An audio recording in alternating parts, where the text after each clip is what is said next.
Hey guys, tonight we begin with a gentle journey into one of the most quietly mysterious corners of modern history, the strange, unsettling and deeply intriguing world of the CIA's most unusual classified files, 13 documents they never expected us to read. As we drift together into this calm investigation, we'll explore secret psychic programs, mind-altering experiments, out-of-body travel techniques, occult research, buried in forgotten archives, and the whispers of contact with intelligences we still cannot name. We will move slowly, softly, and with intention, allowing each idea to unfold like a low-hanging mist over a quiet valley at night. Tonight, we will be opening the door gently to all 13 of these enigmatic files. We'll begin with the CIA's secret attempts to build a psychic army, then move into mind control experiments that left deeper marks than history remembers. We'll explore astral projection as described in scientific language, the occult research the CIA quietly buried, experiments on enhanced humans, real-world telekinesis tests, psychic explorers viewing off-world locations, and UFO encounters the agency monitored without public acknowledgement. And as we go deeper into the night, we'll gently approach the stranger documents, the ones that hint at contact with non-human intelligences, distortions of time, sightings of unidentified shadows inside secure facilities, and finally, the documents the CIA still refuses to release, even today. All of this, presented slowly, calmly, softly, as a peaceful documentary designed to keep your mind relaxed, your breathing steady, and your body growing heavier with each passing moment. And guys, I invite you to watch until the very end tonight, because the final chapters bring together clues scattered throughout the entire journey. Everything connects in a way that's easy to understand, soothing to listen to, and deeply satisfying for the mind. Before we settle in and begin our peaceful journey, take a moment to like this video and subscribe, only if what I share here truly resonates with you. Your support helps me create more of these long, quiet explorations. And if you feel like it, let me know where you're tuning in from and what time it is for you right now. It's always comforting to see how many corners of the world quietly meet here each night. Now, dim the lights, make yourself comfortable, and let's ease into tonight's journey together as we explore what lies ahead. Chapter 1: The Stargate Program, America's Secret Psychic Army. Imagine yourself in a quiet room, low lights, soft hums of the ventilation system, the faint smell of old paper and cold metal. This was the atmosphere inside a small group of buildings scattered across US military bases in the 1970s, places where the government quietly assembled what some later called America's Psychic Army. Officially it was called the Stargate Program, a real initiative, funded quietly for over 2 decades, where trained remote viewers were taught to extend their awareness beyond physical limits, to observe distant places, hidden facilities, and even off-world landscapes, all without ever leaving their chairs. The public story is simple. The CIA wanted to know if psychic spying was possible, but the deeper layers, the ones that only surfaced in fragments when the files were declassified, painted a far stranger, far more compelling picture. Let's drift into this slowly, as if we're easing down a long hallway lined with locked doors, each door leading to a forgotten session. One session, now heavily redacted, described a remote viewer being given a set of coordinates. No context, no explanation, just numbers. And when he closed his eyes, slowed his breathing, and entered the stillness they trained him for, he said he saw structures, long corridors of metal, pillars arranged in patterns that didn't match any military facility known at the time, a subterranean layout. deeper than anything he'd seen before. What made the moment eerie, and why the transcription team stamped the page with additional classification marks, was that when analysts later attempted to cross-reference those coordinates, the location didn't appear on any satellite map the agency possessed. There was no such facility, not on paper, not on imagery, not in any official registry. Yet the viewer described it with certainty, as if he were walking its halls. Another remote viewer claimed he had locked onto a distant structure beneath the Siberian permafrost. It was the only transcript from the program where the entire coordinate field was fully blacked out upon release. Even decades later, those numbers remain redacted, replaced by a thick bar of black ink that feels almost like a warning. What was the viewer not supposed to see? What was so sensitive that even the coordinates, not the description, not the analysis, but the coordinates themselves, had to stay hidden? There is a story often told quietly among former intelligence personnel. A viewer, known only by the alias Eagle One, once described entering a mental state where he felt as though he was being observed back. He said he sensed a consciousness on the other end of the viewing, not hostile, not frightened, but aware, present. The transcripts of that session are missing entirely from the declassified files, but several analysts from the time have testified separately that the viewer abruptly quit the program shortly after that day. One described him as pale, disoriented, like he'd seen something that shouldn't exist. And in a soft, steady voice during a later interview, one of the project officers simply said, "Remote viewing wasn't just about observing. Sometimes it felt like you were tapping into something that didn't expect you to knock." That line has stayed with many who study the Stargate archives. Another curiosity lies in the margins of the handwritten CIA notes. In one session, a viewer described what he called geometric fields surrounding structures underground, shapes and alignments that didn't match known architectural techniques. Small triangles, intersecting arcs, and faint luminescent patterns he said were not man-made or not made by our hands. Now, the fictional elements blend here with the declassified truth, not to deceive, but to reflect the kinds of stories whispered around the program. Stories analysts and operatives carried with them for years. Some claim the program wasn't shut down because it was ineffective, but because it was too effective, revealing things the government wasn't prepared to confront or couldn't publicly acknowledge. And there's one more rumour, spoken in very quiet circles. A remote viewer allegedly slipped into a session where he perceived not a facility, not a landscape, but something like a vast presence. A field of consciousness he described as not singular, but unified, like multiple minds moving as one. He said it felt vast, old, organised. That session too is missing. Tonight, as we continue through these chapters, we will revisit many echoes from this project. Because the Stargate program didn't exist in isolation. It connects to nearly every strange document the CIA tried to keep hidden. And in later chapters, you'll see how these threads weave together into something much bigger. And in the quiet of this moment, as you breathe slowly and let your body soften, think of how odd it is that one of the US government's longest-running, most heavily funded Cold War projects was built around the belief that human consciousness can reach across space, a belief the CIA spent millions of dollars testing, a belief they never fully denied, a belief that, when the documents finally surfaced, felt less like speculation and more like confirmation.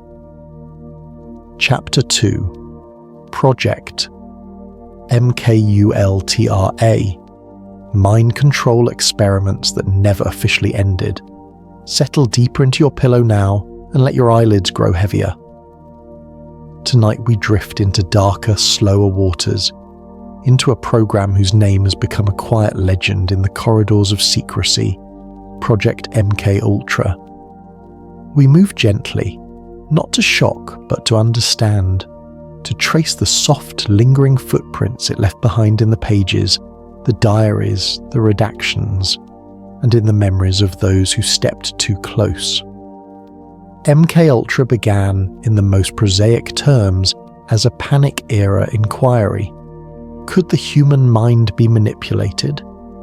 During a time when nations feared one another's secrets, intelligence officers asked whether they could steer thought, erase memory, or prompt loyalty. The program's publicly known elements are stark, drugs, most famously LSD, hypnotic techniques, sensory deprivation, electroshock, and a variety of behavioral experiments carried out in hospitals, prisons, and universities. The records that did surface after court battles and hearings revealed a web of sub-projects and contractors, some legitimate academic labs, others less formal, all paid to test the boundaries of consciousness. But the documents are only the beginning. The imagery that stays with us is quieter: a fluorescent room, a metal gurney, the distant hiss of a radiator, the soft scratching of a nurse's pen. One such nurse, whose diary later leaked in fragments, wrote in trembling, handwritten lines about nights that never finished. She described subjects brought in blindfolded, their names stripped from charts, their speech slow and puzzled. In an entry dated to a late winter evening, she scrawled, "Room 3 had something that was not like the others. Not human, perhaps, but we were told to treat it as patient. Eyes that reflected light back like a camera, and it never slept." The entry was brief, almost elliptical, the handwriting narrowing as though she'd been afraid to finish the sentence. This is where reality brushes the uncanny. From the official files, we know there were experiments on volunteers and unwitting subjects. We know there were financial shell companies and locations chosen for their plausible deniability. But between the typed memos and the faded ink of diaries lie the stories people tell in quieter places. Stories that suggest the program's edges reached into rooms no official report could explain. A man, later identified only as Subject B in redacted documentation, gave a sealed testimony in the 1980s. He described, in a voice that trembled and then softened, a series of sessions where the boundaries between hearing and knowing blurred. He recounted waking from a ritual of lights and administered substances with words inside his head, not as a remembered phrase, but as an instruction woven into his awareness. He would find himself following orders he scarcely understood, compelled by an inner voice that carried the same cadence every time. After the sessions ended, he said, the voice did not leave. It waited, patient as a shadow. Scientists and psychiatrists who later interviewed him found his case puzzling. There were no clear neurological lesions, no obvious cause, only a lived experience that, to him, felt as real as the breath he drew. A rumour, whispered by a former technician who refused to be named on record, suggests there were sessions where audio instructions were played, but only some subjects reported external sound. Others, he said, reported commands arriving as inner speech, as though someone had learned how to press tiny buttons in the mind and make it speak without air. He described the room where he worked as quiet as a tomb, the equipment clinical and precise, wires like veins across the floor. On one sheet of paper he found, penciled in the margins in a tight, neat hand, was a note. Non-audible induction appears to bypass cortical monitors. Recommend further study. The paper was later burned, according to his account, but those words lingered as evidence of something more than mere pharmacology. Across the formal records, MKUltra's experiments often read like bad science fiction. Sensory isolation tanks used to unmoor perception, hypnotic regressions that sought to plant new memory, and biochemical cocktails aimed at lowering the mind's defenses. Yet the human side, the small, enduring strangeness in a nurse's diary, the reticent technician, the subject who hears voices after a session, gives the program a different texture. It moves from abstract ethics hearings into lived moments where reality itself felt rearranged. Consider, too, the notion of non-human subjects. The phrase is unpopular and discomforting, but it appears, in fragments, in a handful of obscure notes and marginalia. A physician's lab log once recorded an anomalous charting error, a subject whose physiological readings did not match human norms, a skin temperature that refused to correlate with core readings, pupils that dilated in ways the charts did not predict. The log entry itself was later annotated. Specimen, atypical, consult. The consult note is blacked out in later releases. We do not have a clear, documented trail to conclude anything definite. And yet, the nurse's line, not like the others, and the lab's furtive consult hover at the edge of what was publicly permissible to record. In the decades since many of MKUltra's files were destroyed or redacted, researchers have triangulated the remaining fragments, finding patterns and anomalies. We see requests for funding that cite standard psychological research. We see clandestine payments to sympathetic clinicians. We see institutional veneer over experimental methods that would now fail modern ethical reviews.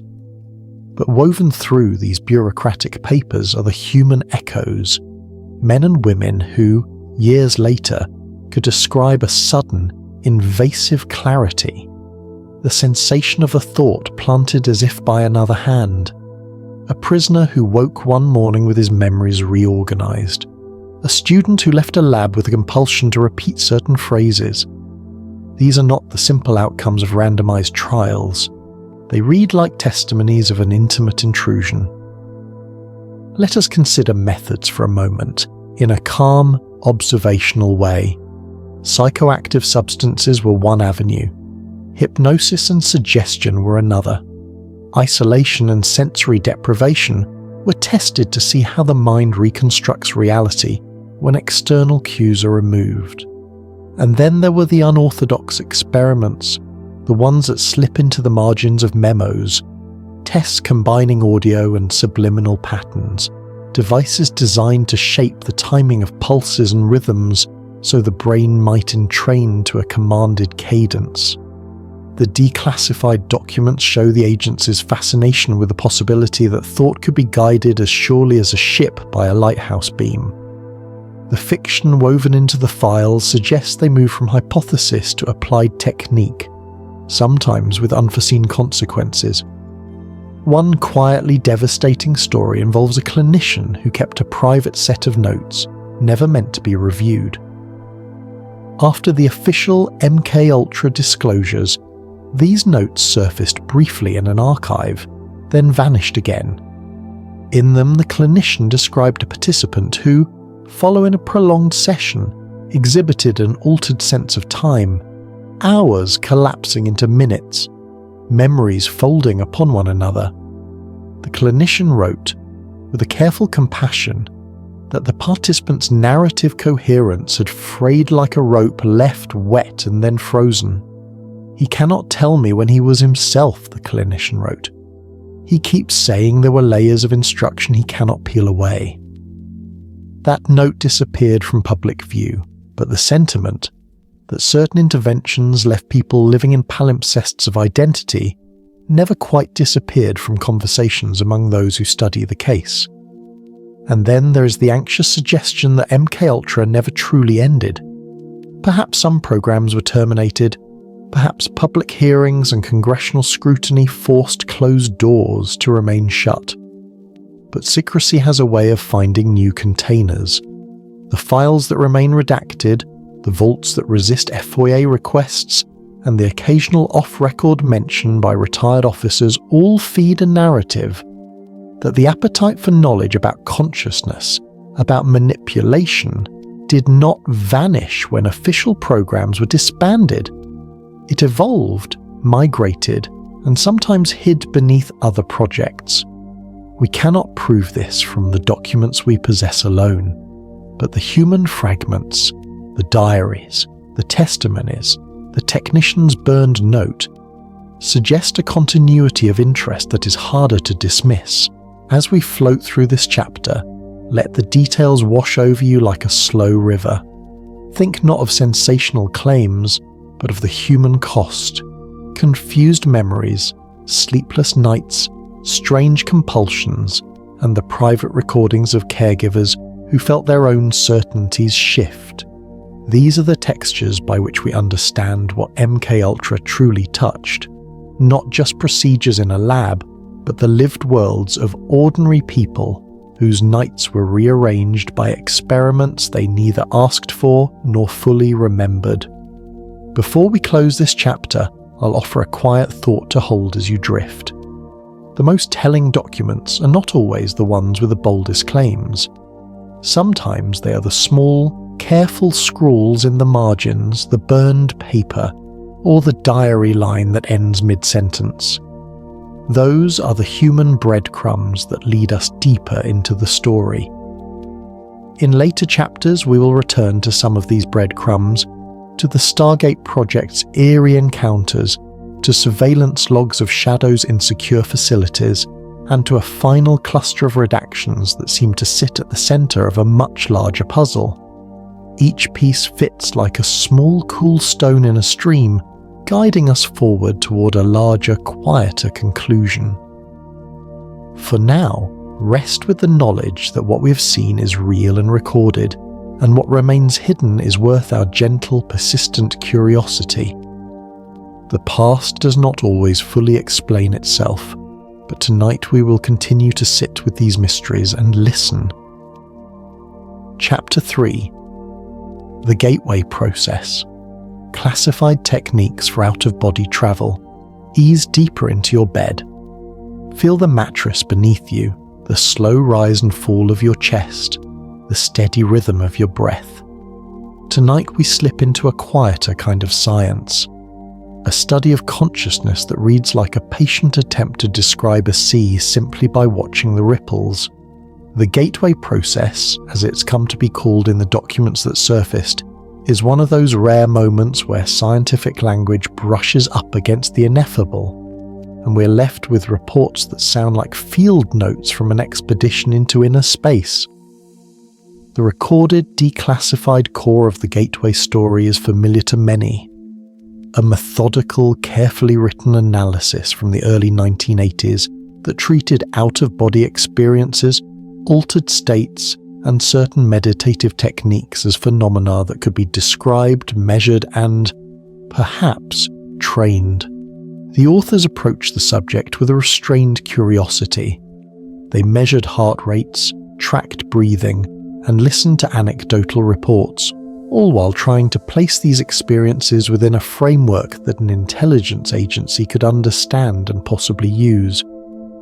But beyond the clinical pages lie the human moments, the breathy, thinly typed session notes, the margin scribbles in the hand of someone who had watched an experiment and felt their certainties shift, and the lingering testimonies of people who say they travelled not by car or plane, but by mind. These elements give the Gateway Files a texture that is both scientific and strangely intimate. Imagine a small, windowless room padded for quiet, warm to a comfortable temperature, a reclining chair facing a low lamp. Participants were often guided through sequences of breathing, vocal toning, and auditory patterns. A key tool in the Gateway method was sound, layered tones delivered through headphones that encouraged the brain's hemispheres to fall into synchronized rhythms. The papers call this hemispheric synchronization, and at heart it is a simple, elegant idea. If the left and right side of the brain fall into the same rhythmic pattern, the way attention and perception function can subtly shift. The Monroe Institute, a civilian group working for decades on similar techniques, popularised these sound approaches under the name hemi-sync.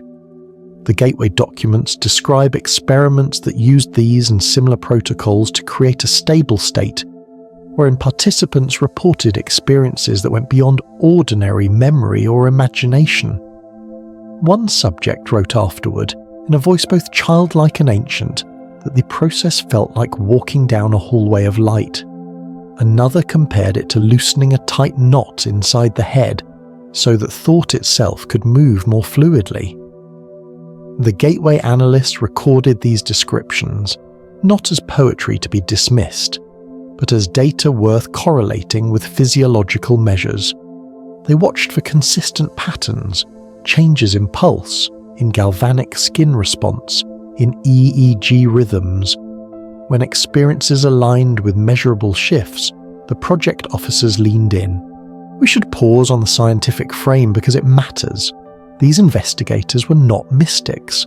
They were trained to look for repeatable phenomena. That attempt to bring structure to subjective experience is what gives the Gateway archive its quiet force. The method combined breathing, relaxation, rhythmic sound, and guided imagery to foster states where some participants reported moving their awareness beyond their bodies. Those reports range from gentle sensations of floating above the room to vivid journeys that felt like travelling across landscapes not bounded by geography. Now, in the margins of some released pages, there are notes that read less like neutral observation and more like a person who has seen something that unsettles the categories available to them. One officer, an analyst whose handwriting leans right and tight, jotted after a long session. Participant halted mid-description, eyes open but unresponsive, reports seeing others in a room not present here, claims contact with someone like me, but not me. The margin note pauses and then adds, recommend cross-check with remote viewing transcripts. That small sentence is like a thread linking Gateway to Stargate, suggesting the techniques were not explored in isolation, but as part of a wider institutional curiosity about consciousness and what it might access. There are transcripts from sessions where an analyst notes, almost clinically, that a participant froze halfway through a guided audio sequence. The participant later described a sensation of being held in place by an intelligence that was neither aggressive nor benign, simply curious. Others reported encountering presences that offered them images, names, or brief flashes of landscapes that did not correspond to any known map. These details were often redacted or simply left as notes without conclusive interpretation. Still, the pattern repeats enough that it asks for attention. One story, passed down in interviews with retired personnel, involves an analyst who used the Gateway methodology on himself after hours. He described entering a deep state where spatial boundaries softened. He reported being aware of two simultaneous perceptions, one of his body reclining in a chair and a second perception of gliding above his neighbourhood, suspended and gentle. He tried, experimentally, to touch his physical arm from that other vantage. The sensation, he wrote later in a personal memorandum, was like reaching through velvet. He found small, unexpected sensory confirmations afterward. The scent of rain hanging in his nasal memory despite a dry evening, and a neighbouring dog barking at a moment he later correlated with his subjective flight. A former analyst who asked colleagues to call him only by a nickname in later interviews told a quieter, more unsettling story. He claimed to have observed sessions where participants described the same curious figure, not detailed, but a presence, across different dates and different subjects. The figure's description varied in tone, but always carried a similar quality, an impression of attentiveness, as if someone, or something, was cataloguing phenomena. The analyst wrote in a closed memo, several subjects describe an entity of observation, not threat, not warmth, simply watching. Cross-reference with tall one, references in remote viewing archives. That memo, like several others, became heavily redacted when the file changed hands. There is also the famous gateway analysis itself, which reads like a careful bridge between the language of physics and the language of inner experience. The document explores hypotheses. Might certain states of consciousness allow perception that is not constrained by local sensory input? Could altered states connect to a broader informational field? Some authors reach toward metaphors from quantum mechanics, worlds where observation and measurement affect the system, to propose frameworks for how consciousness might interact with information beyond the immediate senses. They make cautious notes about the limits of analogy. They do not claim that consciousness collapses wave functions, but they do wonder whether our models of information and observation might need expansion when applied to mind states that produce repeatable anomalies. One particularly rich passage in the analysis considers time perception. Several participants reported sequences where time felt elastic, moments stretched like taffy, or minutes evaporated into hours. The analysts compared these reports with physiological data and sometimes found surprising mismatches. A person whose heart rate suggested a short session would later swear they had spent an hour wandering through a landscape. The Gateway report suggests that subjective time, when decoupled from ordinary sensory anchoring, can rearrange memory scaffolding. The document treats this idea with clinical calm, weighing its implications. If consciousness can access different temporal textures, what does that mean for intelligence operations that want to use such states to gather distant information? As with the Stargate files, the Gateway files are threaded by accounts that invite speculation without demanding certainty. The difference is in tone. Gateway tends to treat the phenomena with patience and methodical curiosity. It records, it compares, it wonders. The human testimonies, the moments where participants report contact, freezing mid-session, or seeing places they cannot otherwise know, are given weight insofar as they recur and align with measurable signals. One participant, a middle-aged woman with a background in the arts, described the most detailed inner journey recorded in the archive. She said that during a long session she found herself in a place she could not name, where the horizon was a band of soft, moving light. There she encountered beings who communicated not with words but with images that folded into each other. A rose opening to reveal a city, a clock unwinding into a field of stars. She returned from the session with tears on her cheeks and a calm that lasted for days. Her physiological record showed rhythms consistent with deep relaxation, but she insisted the emotional shift was profound and lasting. The analyst noted this as an instance where subjective benefit aligned with a stable, measurable state, an outcome they would later cite when discussing Gateway's potential applications for stress and resilience training. Yet the files also record moments where the boundary between study and unsettling surprise blurred. In one heavily redacted memo, an experimenter wrote that a participant had left marks on a sheet of equipment that were not there before the session. The redaction hides the details but not the implication. An object in the room bore an imprint or pattern that arrived inexplicably.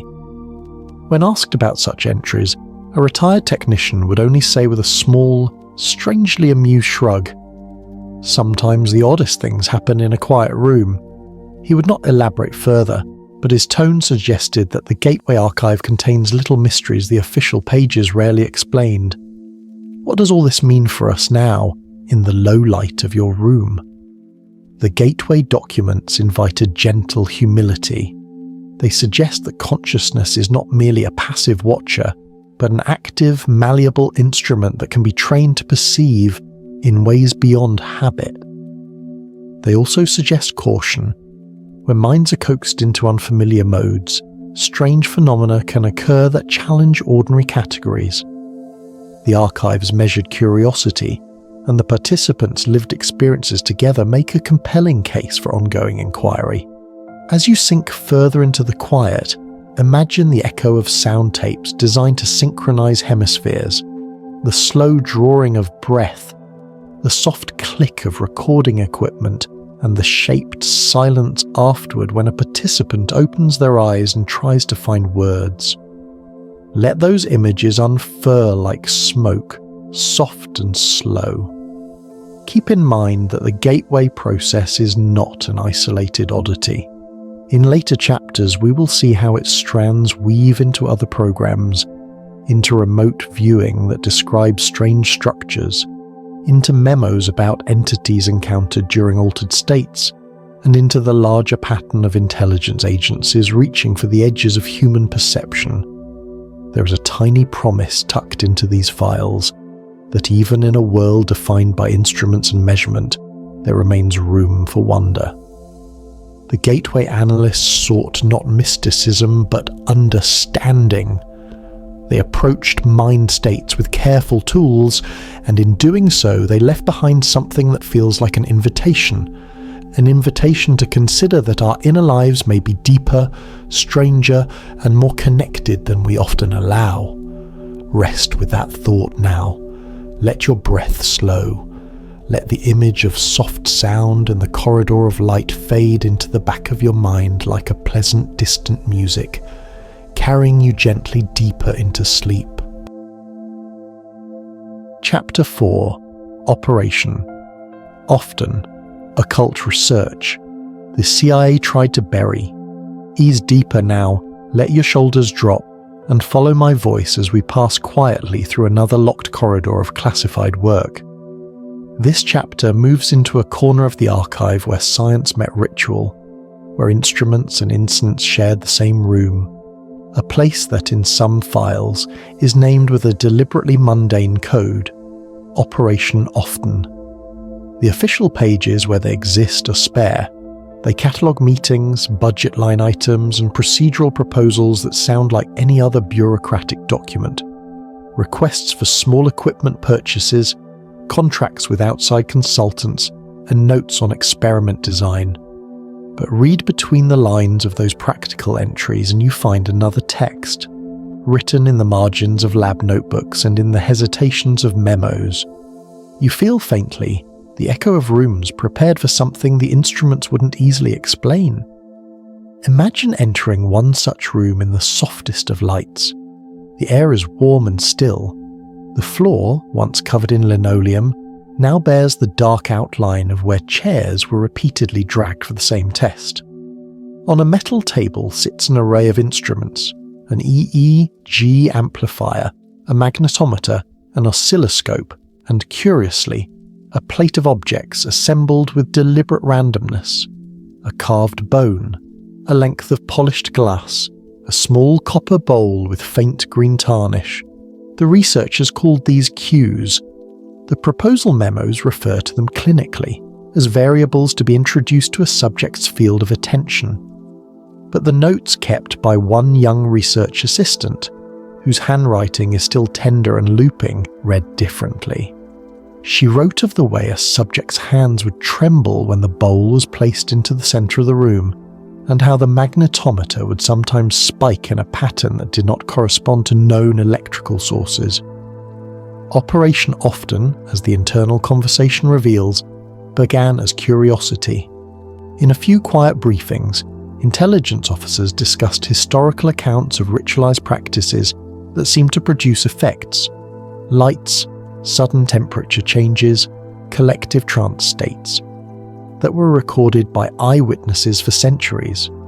The question was not a mystical one, at least not at the start. Could patterned ritual, repeated gestures, sound frequencies, carefully timed cues, produce measurable physical effects that might be reliably induced? If so, could those effects be harnessed, or at least understood? The early experiments were modest. A small grant paid for a ritual chamber set up in a converted warehouse on the outskirts of base property. The design was rigorous in its own way. Repeated protocols, control groups, carefully logged timings. Subjects were screened and assigned to participate either in ritual sessions or in matched control sessions. All participants had sensors attached. Researchers watched for anything that would register on instruments: shifts in magnetic fields, anomalies in electromagnetic noise, unexplained thermal variants, or changes in the coherence of EEG rhythms. It is here the documents begin to fold into something stranger. On the official log, an entry in the late 1970s lists an unexpected electromagnetic pulse during a session with a 5-person group reciting a rhythmic chant. The entry is clinical: timestamp, equipment ID, amplitude of the anomaly. But the personal log of a senior technician, preserved in a box of papers and later smuggled out in photocopies, reads like a witness statement. He described the moment the monitors lit up, the hairs on his forearms standing at attention, and a silence in the room that felt substantive, like a held breath. He wrote that a photograph developed from thermal film that evening showed a faint vertical silhouette behind the participants, a dark column of cool space where no one stood. That photograph, he said, was removed from the file by a senior officer who told him with a steady voice that some pictures are better left in envelopes. Rumours grew around that missing photograph. Among lab technicians and a small circle of contracted anthropologists, a whispered story circulated that the image bore an outline resembling a human form but elongated, as if viewed through water. Those who saw it, even briefly, remembered the chill of recognition. Not terror, but the unsettling sense that a record had captured a threshold moment. Officially, there is no released photograph like that. Unofficially, the rumour sustained itself and attached a kind of mythology to the project. Operation Often's protocols evolved. The team experimented with sounds tuned to specific harmonic intervals, with candlelight patterns, and with ancient gesture sequences taken from ethnographic records. They tried to remove ceremony entirely and recreate the physical conditions with purely technological means: pulsed magnetic fields, patterned light displays, and infrasonic frequencies delivered through subsonic speakers. Some experiments produced nothing beyond normal noise. Others produced consistent, repeatable blips. A microphone that had been silent for an hour would record a faint, low-frequency rumble, coinciding with the end of a ritual sequence. A magnetometer would show a clean spike that could not be traced to any known equipment. A Kirlian photograph would show a brief, unexpected corona around a participant's hand. Listen to this carefully. The project did not present declarations. It catalogued anomalies and repeated tests to try to understand them. That practice, careful, methodical, quietly insistent, is the mark of science even within the strange. The team wrote memos arguing for more rigorous controls precisely because the phenomena sometimes appeared to respond to small changes in the protocol. A ritual gesture performed differently, a subtle change in cadence, and the anomaly would vanish. This sensitivity suggested that, if there was an effect, it was intimately tied to patterns, the temporal and structural features of human action, rather than to simple superstition. There is a story in the files of a consultant, an ethnomusicologist whose name is redacted but who left behind a set of taped interviews. She described teaching a small group a pattern of song and movement based on a rural tradition she had studied in the field. A simple chant, a 3-step pattern, and a hand gesture that closed the thumb over the forefinger. During the trial run in a sterile lab, nothing noticeable occurred. But when the same pattern was performed in a room furnished with certain objects from the tradition, earth, a small carved figure, and a bowl of salt, the instruments registered a clean, repeatable increase in low-frequency electromagnetic noise. The ethnomusicologist later remarked in a private note that context seemed crucial. Objects that carried meaning for the ritual tradition appeared to anchor whatever process the program had observed. One of the most compelling personal accounts comes from a security guard assigned to the facility during a late-night trial. He reported an episode in which, while making his rounds, he noticed the thermal cameras had a steady pattern that suddenly broke for a few seconds. On playback, he said, the camera showed a dark shape crossing behind a doorway, visible on infrared yet absent on ordinary film. The guard swore he saw nothing in the corridor with his own eyes. His written statement, which survived in the foyer cache with only a few redactions, ends with a line that reads like a small, honest wonder. I couldn't tell you what walked there, only that the cameras did. It's as if the room remembered something I could not see. Operation. Often also experimented with the psychology of belief. Some sessions deliberately frame the protocol as scientific, stripped of ceremony. Others invited participants to learn a traditional sequence, to imagine its meanings, and to place objects of personal significance into the ritual circle. The results suggested that belief and embodied familiarity mattered. When participants felt connected to the ritual through cultural or personal meaning, their physiological responses were often stronger and the anomalies occurred more consistently. This is a subtle and important point. The lab did not conclude that ritual was mere suggestion. Rather, it noted that humans carry patterns of attention and bodily memory that can interact with physical systems in non-obvious ways.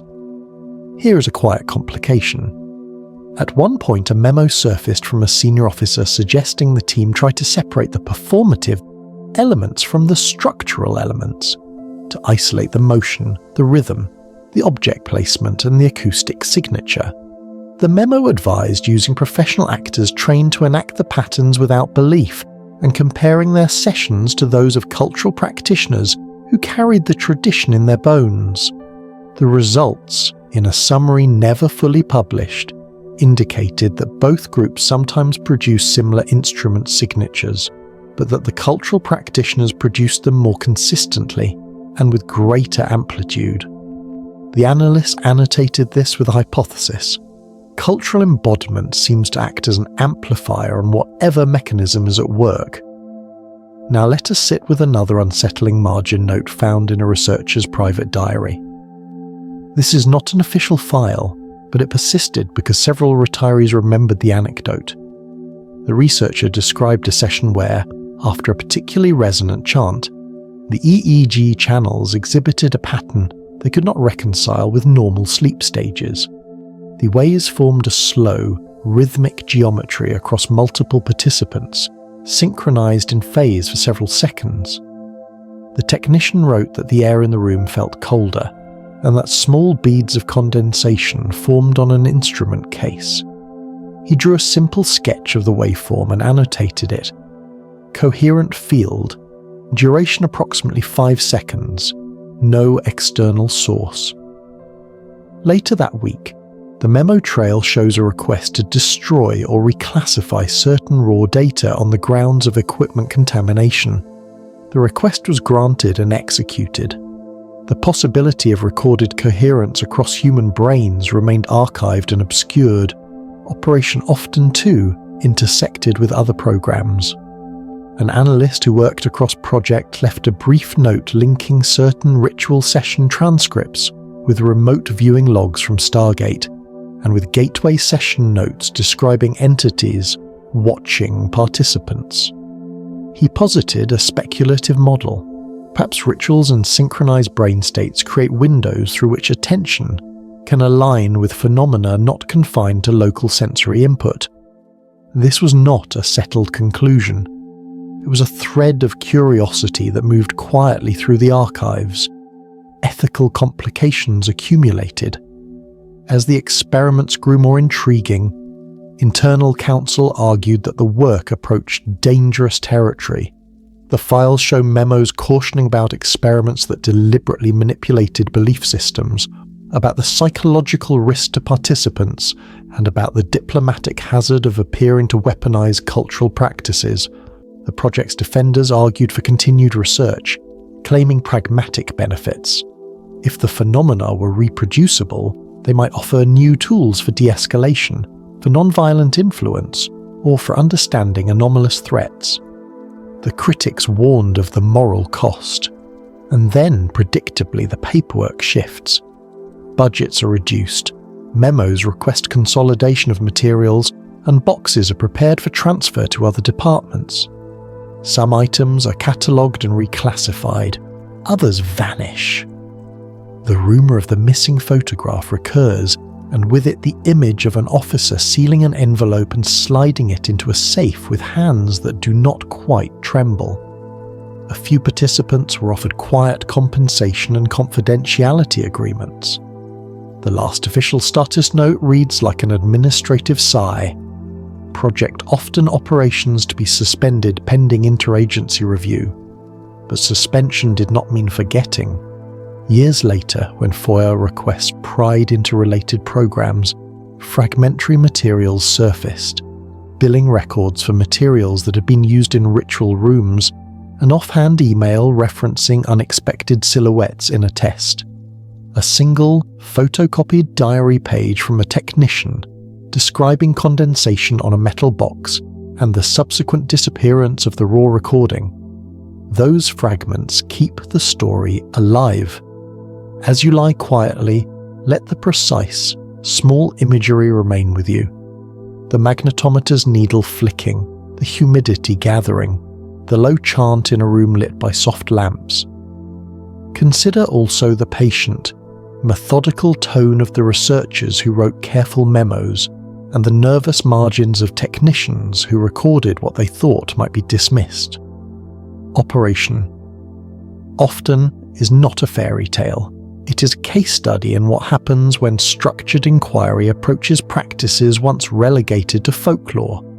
It is an archival space where belief, tradition, and instrumentation nudged against each other and sometimes produce measurable anomalies. There are further promises tucked in the archive, hints that later chapters will revisit, how ritual anchors may connect to reported non-human presences encountered in remote viewing, how time distortion notes resemble gateway testimonies, and how certain redactions cluster around a curious set of photographs that some claim show a silhouette not captured by visible light but recorded in thermal and electromagnetic spectra. Keep that in mind as we drift forward. There are images and memos still closed behind redaction bars, and an eventual chapter near the end will bring these threads together and show how one small censored photograph shaped a network of classification decisions. For now, let your breathing slow. Allow the room's quiet to become a cushion beneath your thoughts. Imagine the scanners dimming, the ritual instruments being gently set aside, the soft exhalation of a research team acknowledging they had touched something they could not yet explain. Hold that gentleness as we move on, an acceptance that our curiosity can be both bold and kind. Chapter 5. Project Artichoke. Early experiments in creating superhuman agents. Ease further into your bed now, and let the steady rhythm of your breath carry you forward. Tonight we move into an older, quieter chapter of institutional curiosity, a time when the edges between clinical research, clandestine experimentation, and strategic imagination were still being defined.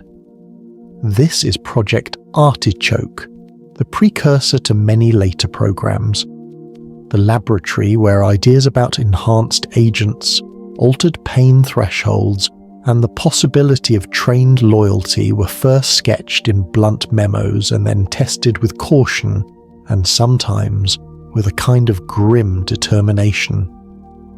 Project Artichoke begins in the files that remain, like a slow tightening of a policy paper into an operational plan. There are meeting minutes with sober headings, behavior modification possibilities, hypnosis as interrogation adjunct, chemical modulation of stress response. There are budget requests for clinical supplies, contracts issued to university labs with good reputations, and diagrams of experimental rooms. But beneath the administrative language is a more human record: clinician notes, subject reports, and the small lines in the margins where a researcher paused and wrote something that reads less like protocol and more like astonishment. Imagine a small testing suite tucked behind a series of office doors, neutral walls, a recliner, a tray of instruments, wires neatly coiled like careful thoughts. Subjects were brought in for sessions meant to explore the limits of human endurance, to ask how steady a mind could remain when its inputs were altered, and whether resilience could be trained or manufactured. Hypnosis was one tool, pharmacology another. Behavioral conditioning and carefully timed sensory stimuli rounded out the methods. The official aim, as the documents say in their precise bureaucratic voice, was to develop techniques useful to intelligence operations. The lived reality is where the documents thin out and the stories get longer. One early clinic report, formal enough to have a stamp and informal enough to include a handwritten aside, recounts the testing of subjects for pain tolerance. The clinical notes describe a standardized procedure: controlled thermal exposure, graded pressure devices, and psychological scales to measure subjective discomfort.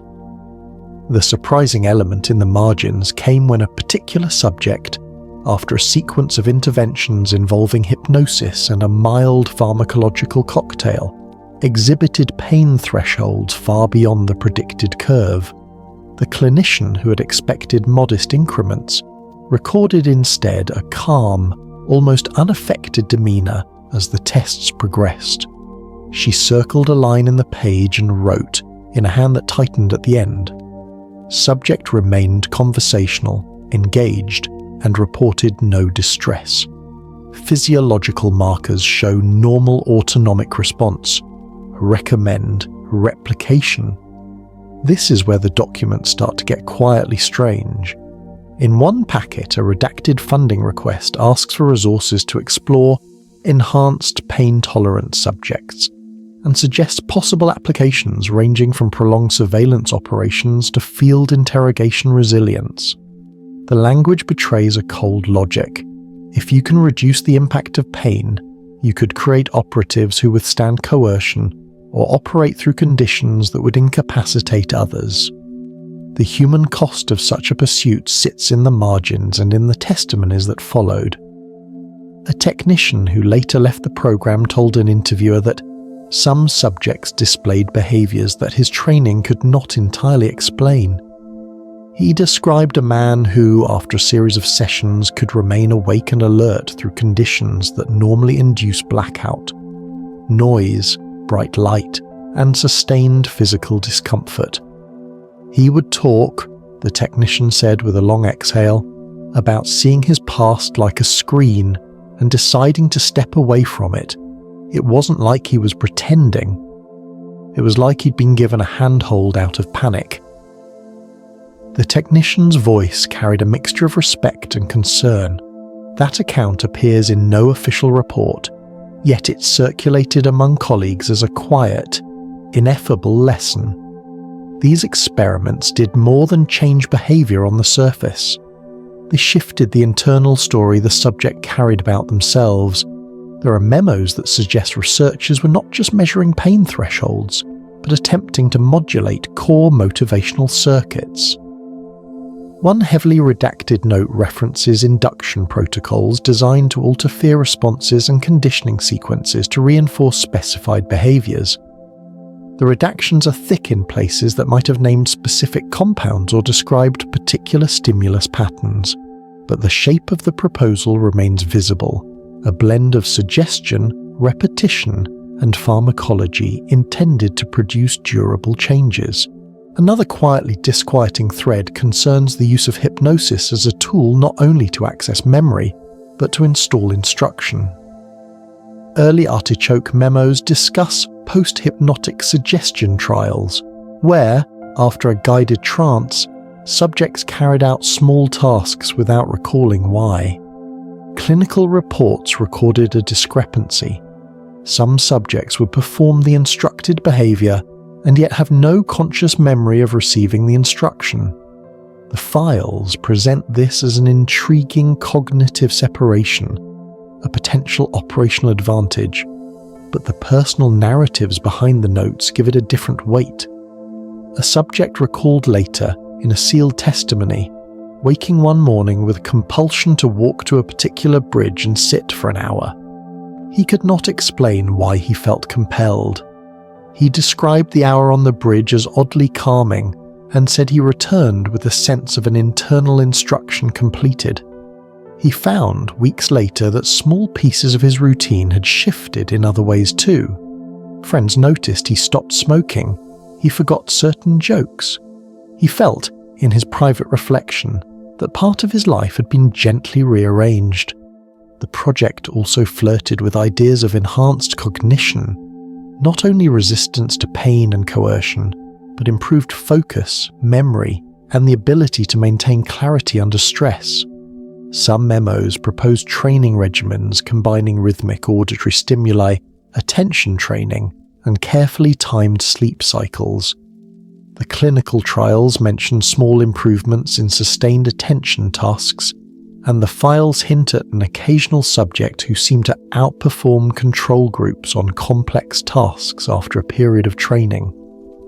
The implications are obvious. An operative who can keep attention steady for extended hours, remember fine details, and resist panic would be valuable. The ethics, however, remained muddied. In quieter, more troubling corners of the archive are references to anomalous subjects. Individuals who, even before experimental intervention, showed physiological readings that did not match norms. A log entry notes a subject whose ocular responses lagged behind auditory stimuli in ways the clinicians could not easily map. Another report lists a person whose galvanic response exhibited clean, stepwise changes instead of the usual jittery fluctuation. These anomalies appear in the files like small bright stones. They attracted attention, sometimes as curiosities, sometimes as potential nodes to be amplified. A redacted consult note hints at the possibility of non-standard biological substrates. A phrase appears partially visible, physiology atypical, followed by black ink. The silence around these entries fuels the fiction that certain experiments touched borders where human biology and something else met. The human stories return often.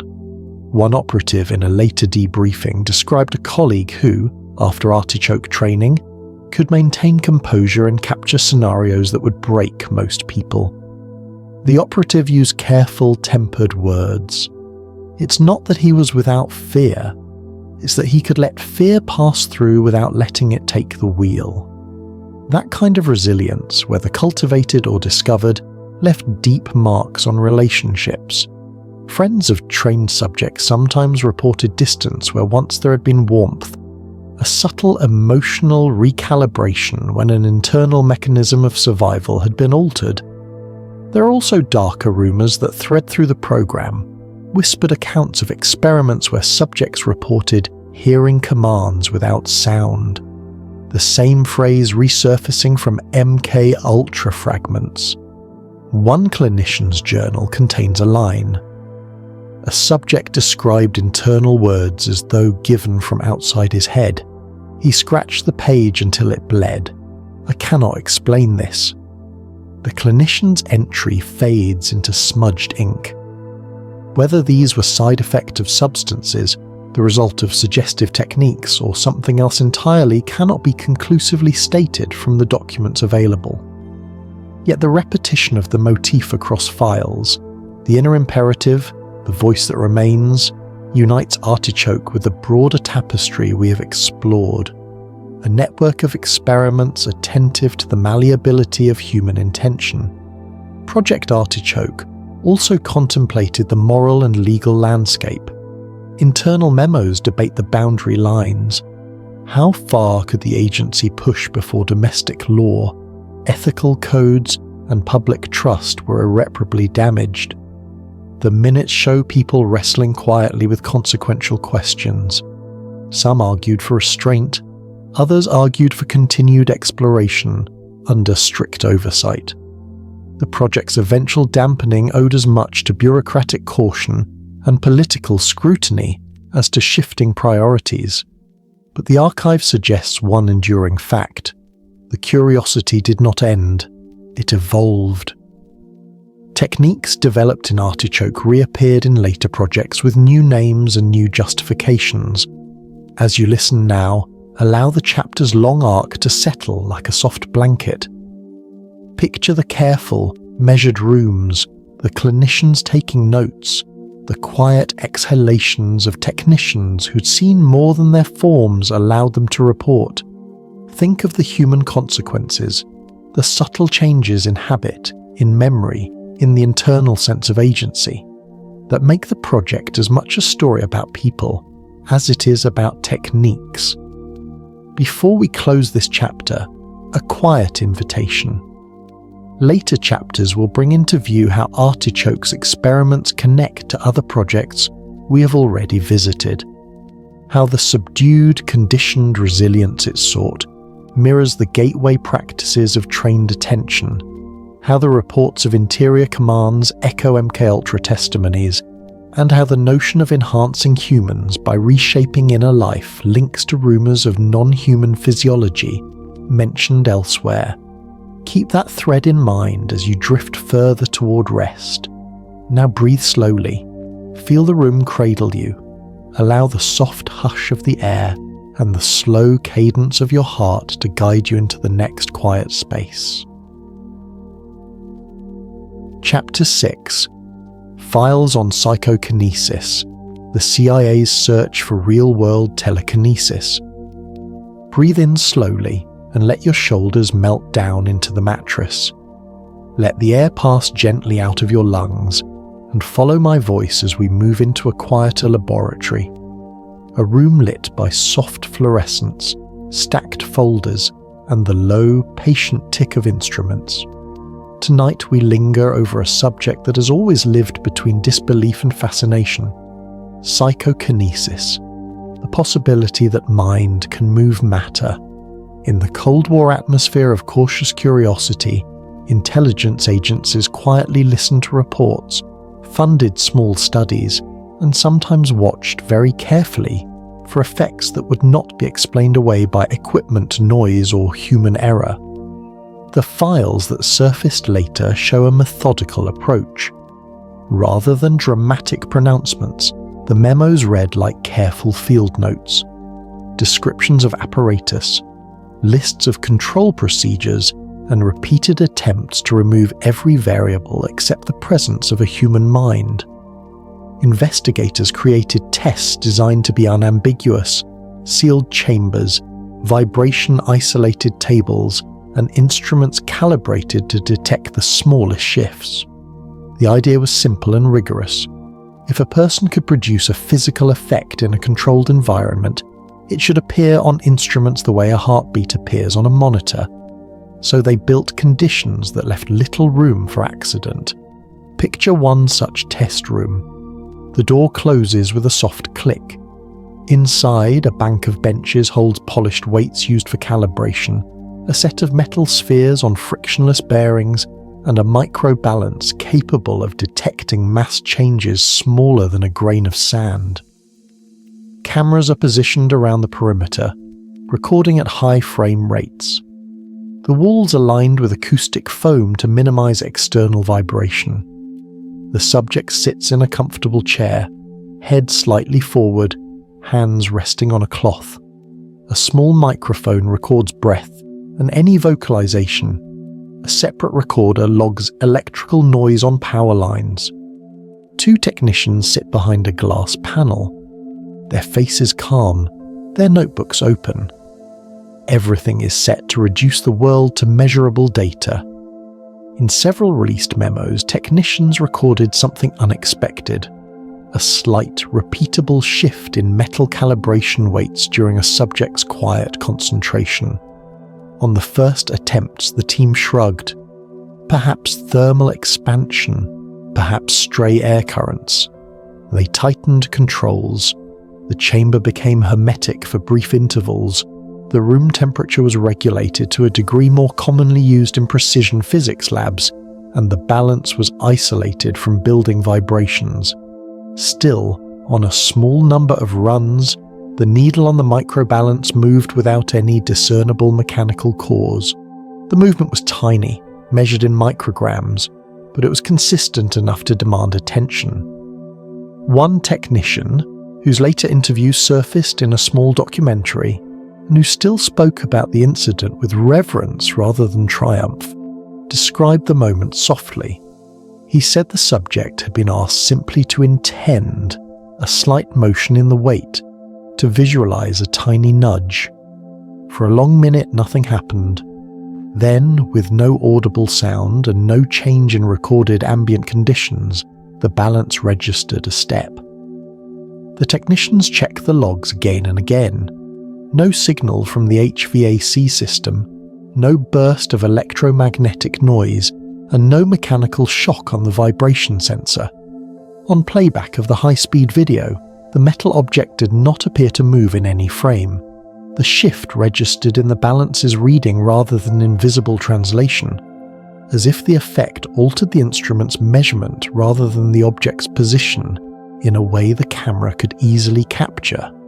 That detail, an effect on instrumentation without a clear visual correlate, became central to many of the program's internal debates. Some argued the change might be an artifact of electronic noise interacting with the electronics of the balance. Others argued that the consistency across different laboratories and different types of sensors warranted further study. The memos show these arguments unfolding with the calm deliberation of scientists who know how easy it is to be misled by noise. There are other, stranger entries in the files. A lab log notes a session where a technician recorded a sudden electromagnetic interference pulse at the exact moment a subject reported a sense of pressure in the room. Cameras recorded no visible movement, yet a nearby digital recorder briefly lost synchronization for a fraction of a second. The technician wrote, with a neatness that betrays a careful mind, that the pulse did not match any known power fluctuation. The entry ends with a recommendation to replicate the experiment with additional shielding and redundant recording systems. The recommendation was taken, and then, in some cases, those redundant systems also displayed brief, inexplicable anomalies, often when the subject's attention was most intense. A particular strand of anecdote recurs among retired analysts. Small, localized phenomena that seem to respond to directed attention. In one often retold account, a subject seated at a table with several metal calibration weights asked quietly if she might encourage one of them to tip. The room was sealed. The technicians recorded slowly, watching. The subject breathed deeply, and the weight on the right had a minute deflection, so small that several people in the room might have missed it had their eyes not been trained on the needle. When the experimenters checked the casing, they found no mechanical fault. Later analysis attempted to model whether thermal gradients could have created the deflection. The math did not support that possibility. The log was filed, annotated, and archived under a benign title. A copy of the photographs of the balance, later requested under FOIE, arrived redacted with several frames blacked out. The black bars in the release became, for some, a fertile source of rumour. What had been seen that someone wanted concealed? Witnesses sometimes described a tactile quality to successful moments. Several technicians, speaking off the record, recalled a sensation in the room like a subtle change in pressure, or the hair on their arms rising, as if the air had rearranged itself for an instant. A guard stationed outside the lab once told a colleague he felt as though the corridor had loosened around him for a breath. Whether these sensory impressions were psychosomatic responses to anticipation or indicators of something physical is exactly the sort of question the teams tried to pass. Beyond microbalances, The program experimented with different transduction systems to learn where effects, if any, showed up most reliably. Researchers used pendulums, RNGs, random number generators, and levitation plates. RNGs were compelling because they translate minute physical processes into streams of numbers. If an operator could bias the output of a truly random process, that deviation would show statistically in long runs.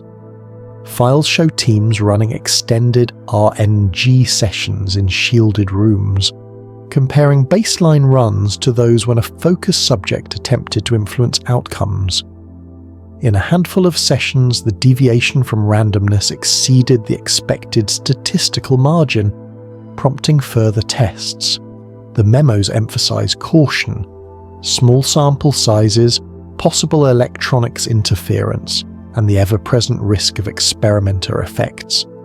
A vivid story that circulated among researchers concerns a sealed box used for shielding experiments. The box contained a small metal vane mounted on a frictionless bearing and an array of sensors. On one night, a scheduled run showed the vane incrementally changing orientation during a subject's quiet concentration. Technicians replayed synchronized video and sensor logs. They found no mechanical trigger, and the vane's movement did not correspond to expected patterns of thermal drift. The head technician, a patient man who spent his career trying to remove ambiguity from data, later told a friend that the night felt like a soft negotiation between attention and the instruments. He would always say this with a smile and a slow, reflective tone, as if the memory was both scientifically intriguing and quietly ineffable. Not all the files point towards success. Many sessions produced null results. Many apparent anomalies evaporated under replication attempts. The recorded history in the memos is frank about frustration and the difficulty of separating signal from noise. The teams kept meticulous negative controls alongside their hopeful runs. That honesty is part of what makes the surviving records compelling. They do not present a tidy triumph. They present iterative study, caution, and a willingness to allow results to speak for themselves. There were also human consequences. Several participants reported psychological after-effects following intense sessions of directed attention. One woman described a lingering sensation that small objects near her had a faint, magnetic relationship to her hands, like a personal gravity she could not always turn off. She said it passed over days but left her wary. Clinicians documented similar accounts: transient changes in perception, altered proprioception in the minutes after a session, and vivid dreams. These are the quiet data of human experience, small aftershocks that did not translate cleanly into instrument logs, but mattered to the people involved. An image runs through the archive like a steady, curious refrain, the crossover between mind and machine. The files suggest that if psychokinetic effects existed at all, they did so at the margins and interacted with technological systems in ways we do not yet fully model. A plausible hypothesis developed by some within the teams was that directed attention could occasionally influence the microstates of sensors in ways analogous to observer effects in sensitive physical systems, not by violating conservation laws, but by nudging thresholds where detection electronics border thermal and quantum noise. That is a sober, nuanced way to conceive of a phenomenon that, in folklore, is often portrayed as dramatic movement of large objects. In these reports, the effects are small, precise, and maddeningly elusive, which makes them both scientifically interesting and difficult to weaponize. There are also threads that tie these psychokinesis folders to other parts of the classified puzzle. Analysts cross-reference sessions where psychokinetic anomalies occurred with remote viewing logs and gateway records that reported presences or fields in similar coordinates. In some cases, sessions that registered tiny instrumental disturbances also coincided with reports of watching sensations from remote viewers or with thermal anomalies in surveillance footage. Such patterns are suggestive, they are not proof, but they push some researchers to argue for integrated studies. Could altered states of attention, remote perception, and small physical anomalies be different expressions of a single underlying possibility? Those suggestions found their way into funding memos and into the occasional joint experiment where teams combined methods, remote viewers, hemisync audio, and microbalance arrays under the same roof. And then there are the files that never fully opened. Certain reports were reclassified, and some raw recordings were withheld. The pattern of what was released and what remained sealed fuels speculation.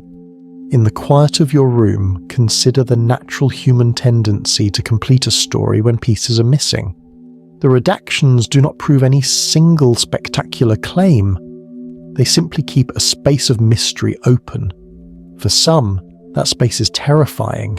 For others, it is the place where curiosity lives. As you drift deeper now, let the images soften. The patient hum of machines, the steady watch of technicians behind glass, a subject's calm breath as they send a tiny intention into the measured air. Think of the care with which the teams guarded their protocols and how, amid cautious skepticism, they sometimes recorded moments that resisted tidy explanation. Consider the gentle, persistent fact that science is, at its best, willing to look carefully at anomalies, to rule out error, and to let evidence, however small, steer inquiry.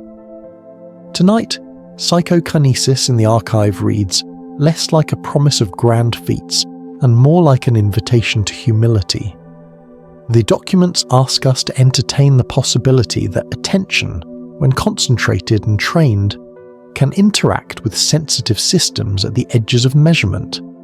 They do not shout conclusions, they whisper possibilities and leave room for future exploration.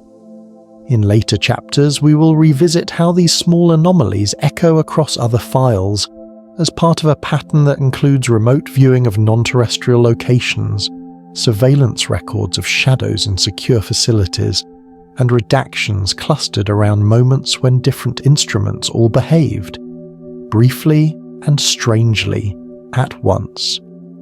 Let yourself rest with that soft, persistent curiosity. There's no need to force certainty. Allow the gentle ambiguity of the files to settle like dust motes in a shaft of late light, moving slowly and quietly as you breathe. Let the story cradle you as we prepare to move, in the next chapter, from human minds to the possibility of psychic explorers reaching off-world places and the accounts that suggest non-terrestrial impressions recorded before telescopes confirmed them. Chapter 7. Remote viewing of non-terrestrial locations. Sink deeper into the mattress now and let your breathing find a slow, steady rhythm.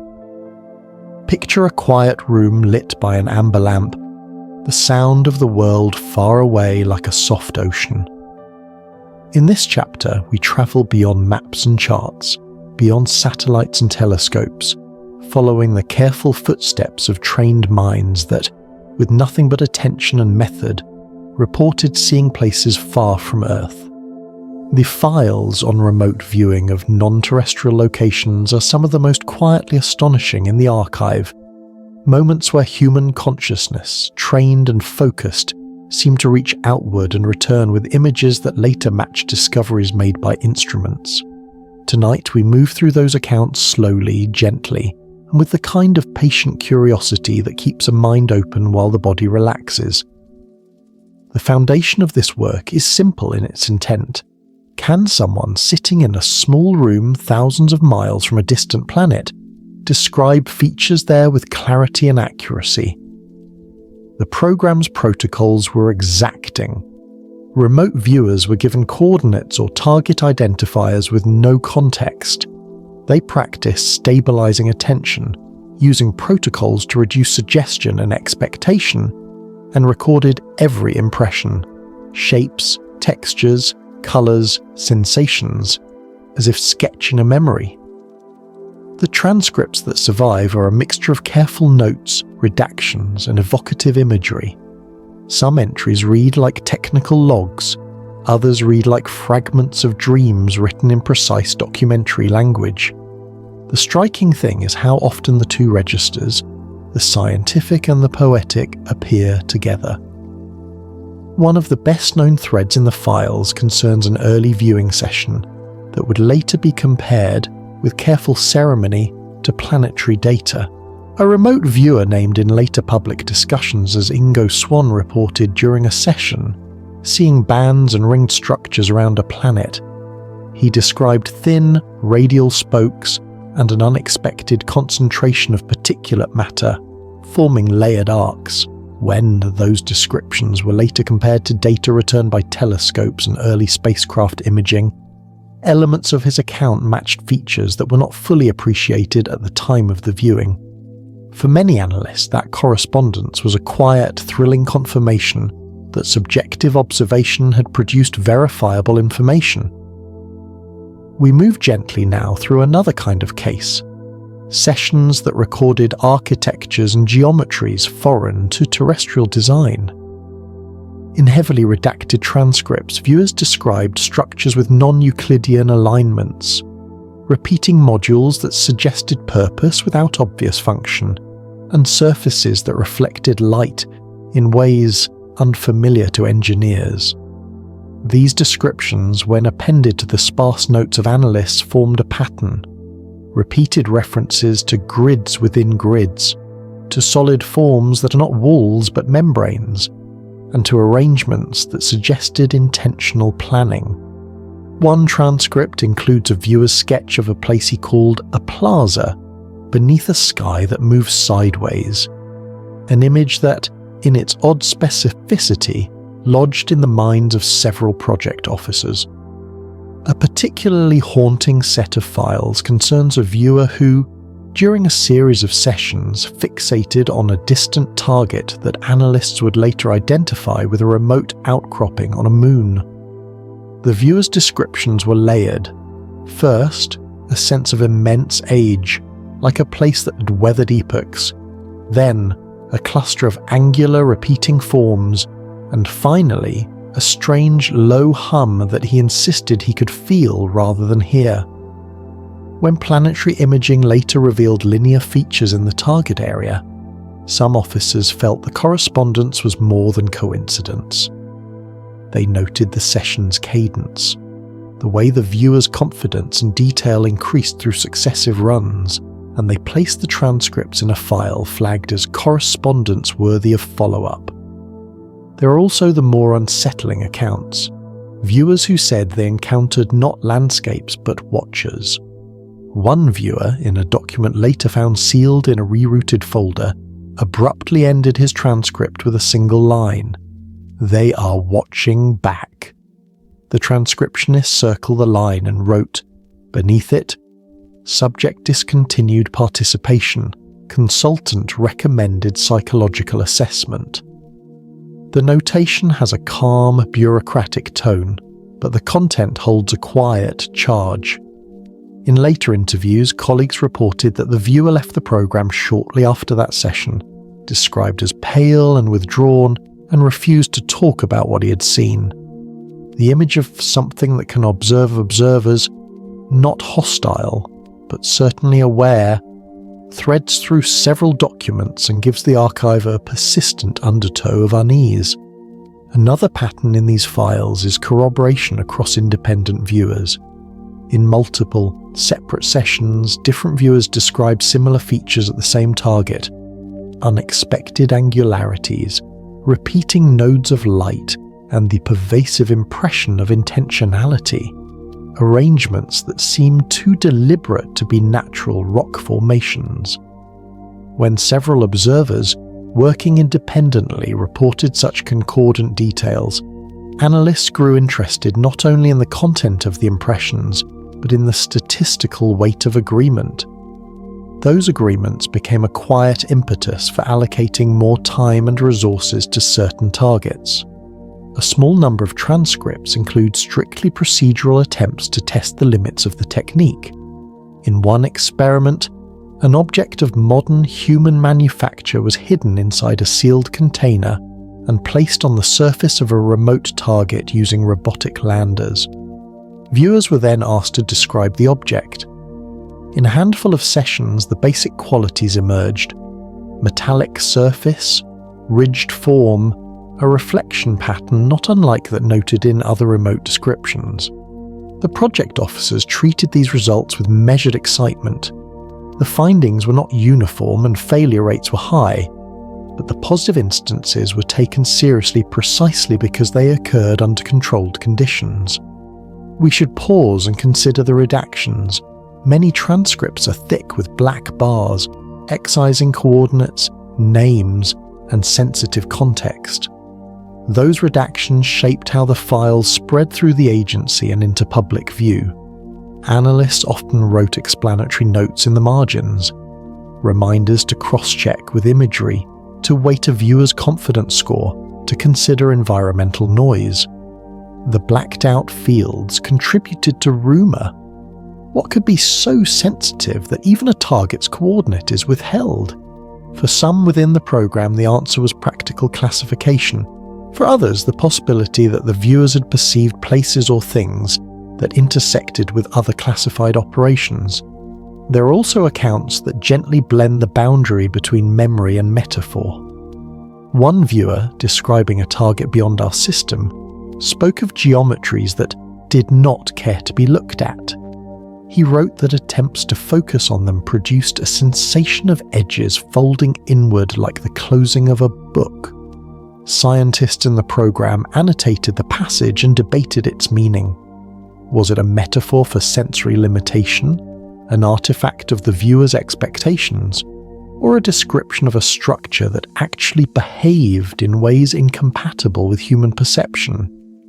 The debate was technical and calm, even when the content felt uncanny. Personal testimonies add a human layer. A program officer remembered returning home after reading a particularly strange transcript and sitting with a cup of tea in a small, dim kitchen, feeling the weight of the sentence. They watch and they catalogue. He told an interviewer decades later that the feeling of being catalogued, of consciousness entering a registry beyond human reach, was one of the archive's persistent motifs. He found himself wondering whether intelligence agencies had inadvertently stumbled upon a phenomenon that was not only informational, but relational. The act of perceiving elicited a kind of recognition across a distance. It is important, while we explore these quiet wonders, to note how carefully the officers attempted to validate reports. Correlation with later imagery, cross-viewer agreement, controlled tests, and statistical evaluation were all part of the program. The files show an agency trying to build a method out of phenomena that did not fit comfortably into existing frameworks. When positive correspondences occurred, they were flagged, annotated, and brought to the attention of analysts from other disciplines. When results failed to replicate, they were treated as data and fed back into the system for calibration. That persistent procedural rigor is what makes the compiled impressions credible within the archive's own standards.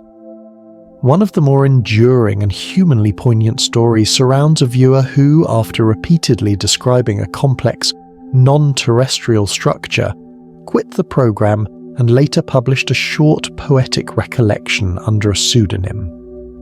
He wrote of standing beneath an arc of stone that hummed faintly, feeling oddly at home and yet acutely aware of being far from anything he had known. He closed the piece with a single line: "I do not know if I was the intruder or the remembered." This sense of dislocation, the viewer unable to decide whether he had crossed a threshold into another's domain or found a memory that had always been there, is perhaps the most haunting element of the archive.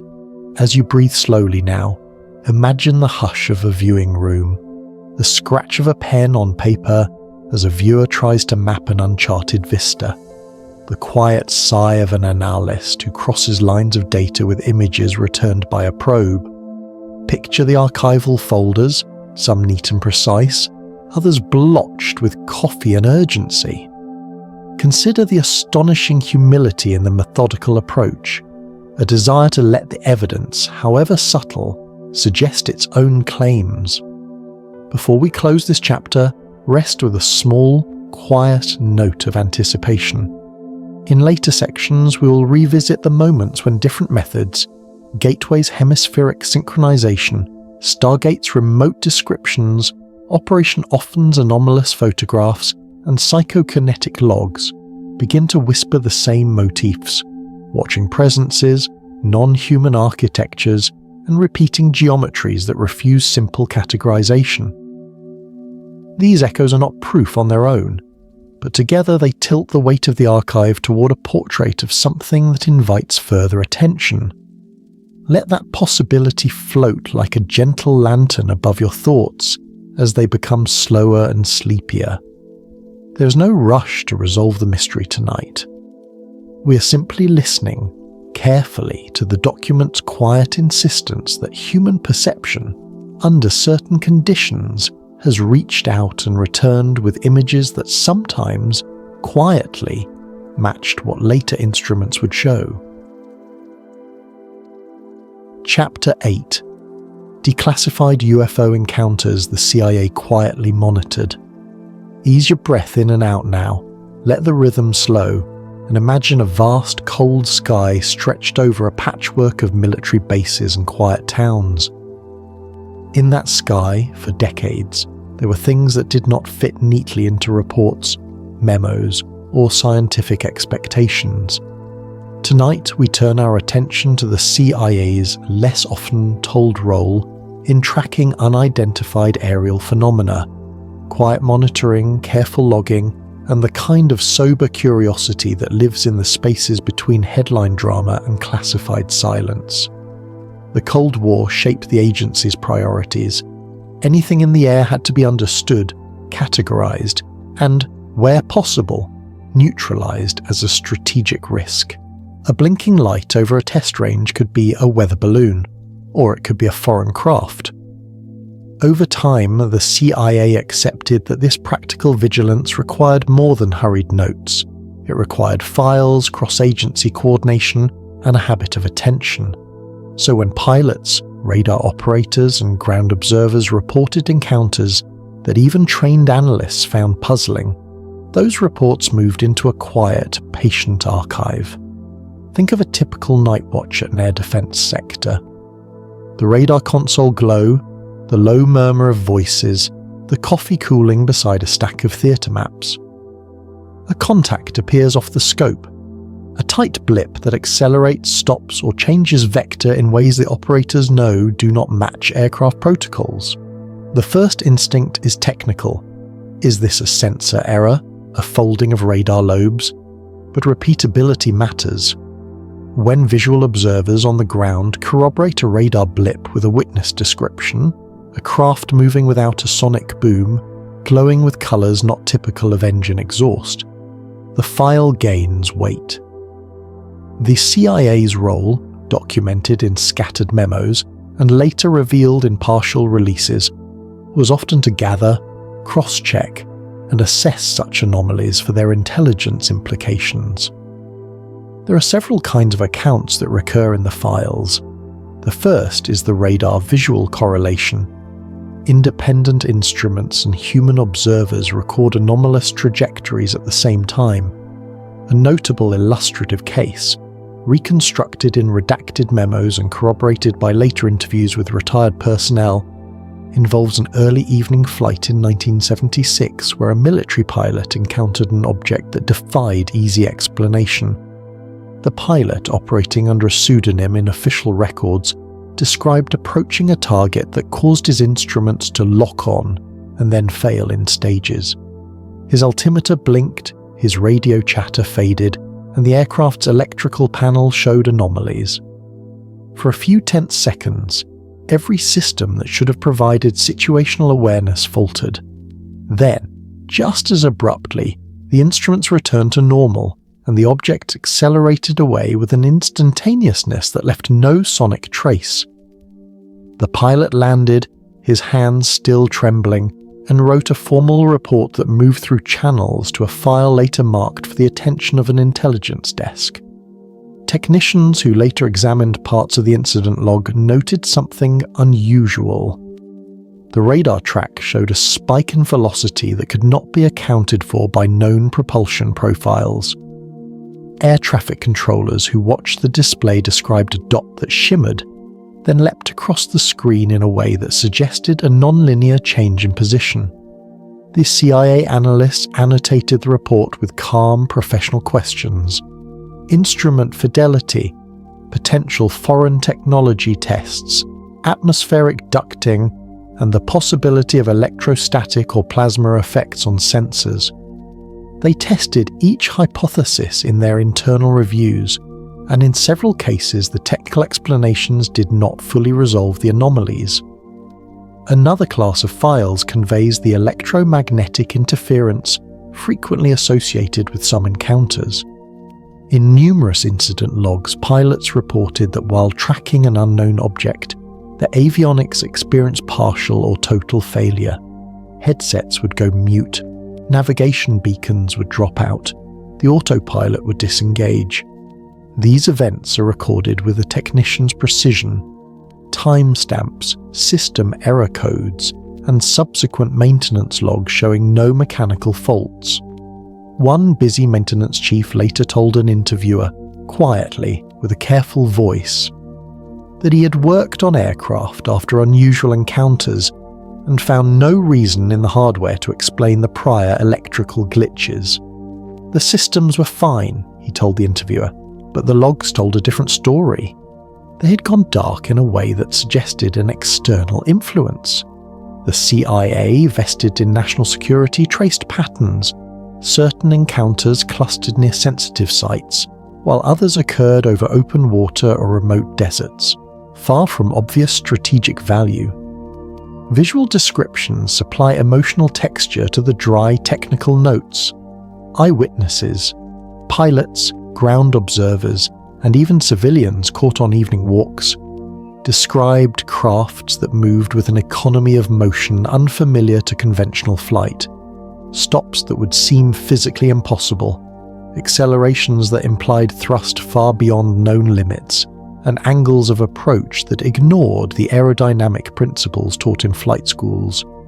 A farmer in a Midwestern county wrote in a handwritten note archived among a cache of civilian reports that a craft hovered silently over his field and then folded away like a card being flipped, leaving a faint shimmering residue in the air. His note, though informal, was catalogued because it aligned with a simultaneous radar blip. The CIA's analysts were careful. They catalogued the witness's credibility, cross-checked with local weather patterns, and weighed alternative explanations. This methodical triangle, instrument, observer, environment, is how the agency tried to move from anecdote to assessment. We should pause on a kind of account that sits at the edge of official discussion. Pilots citing narratives that report objects displaying behavior reminiscent of instantaneous acceleration.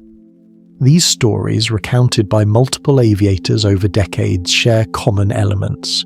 A smooth, unhurried approach by the aviator, a sudden change in the object's velocity or altitude, and an absence of sonic bang, heat signature, or expected turbulence.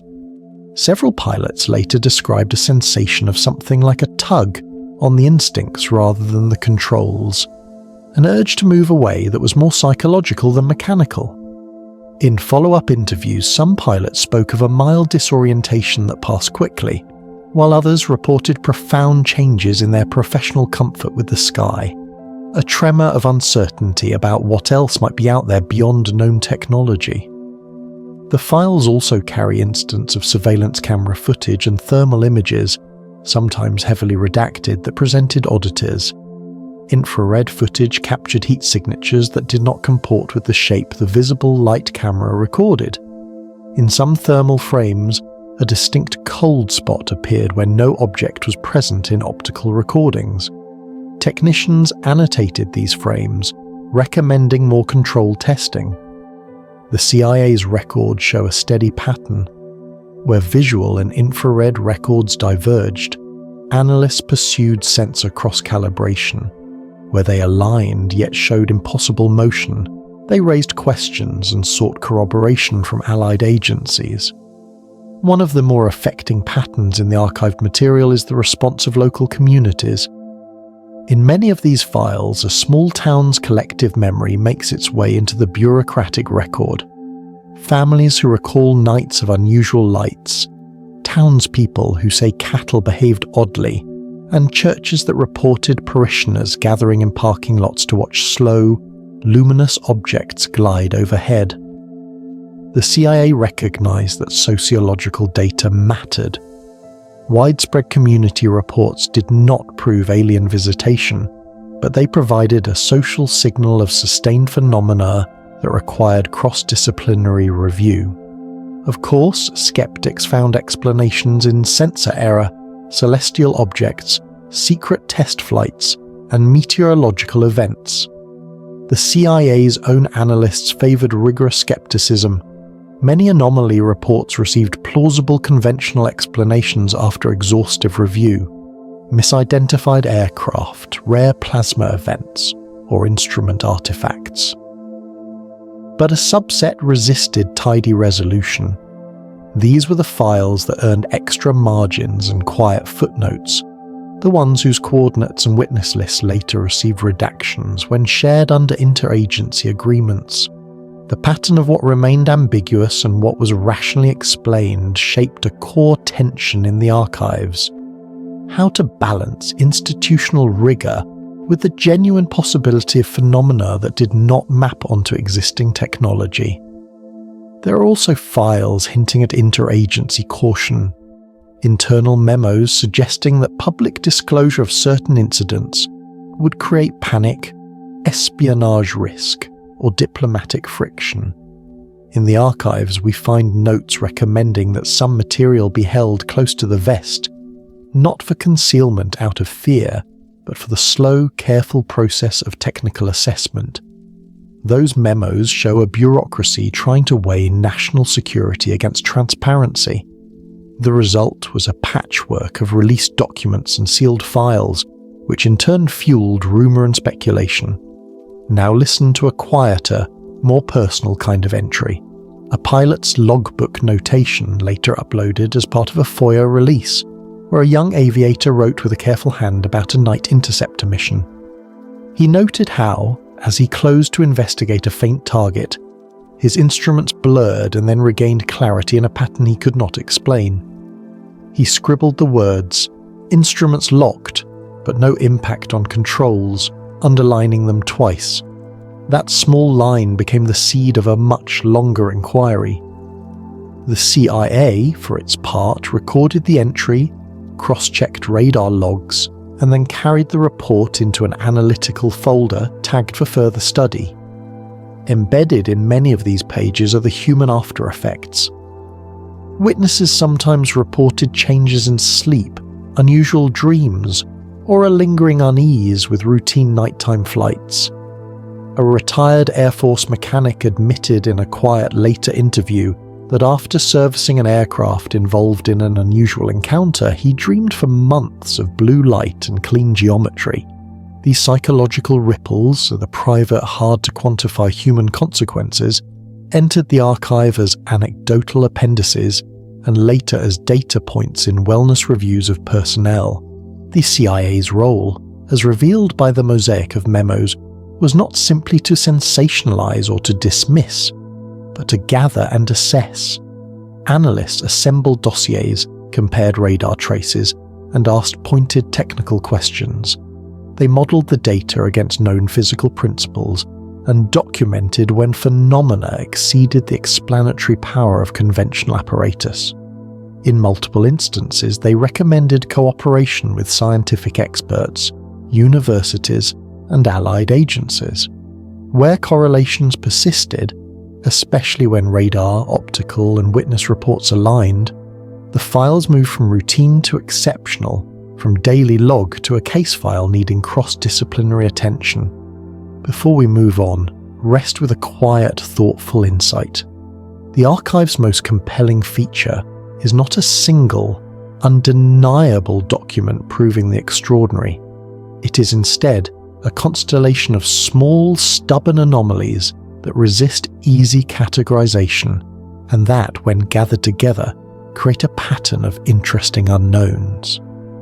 The CIA's quiet role in watching the skies is a portrait of institutional humility, a recognition that the world sometimes presents data that do not fit current models, and that careful, methodical attention is the wisest first response.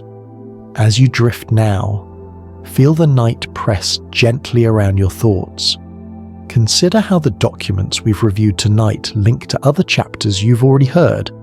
Remote viewers reporting presences beyond our skies, gateway sessions noting distortions of time, and surveillance records catching dark shapes inside secure facilities. These threads will reappear, braided together as we continue. There is comfort in this methodical curiosity. The archive does not demand you believe at once. It invites you to listen, to weigh, and to let the possibilities unfold. Chapter 9. The Mysterious Entity Contact Memos. Breathe slowly now, deeper than before, and let your body become a soft, steady weight on the mattress.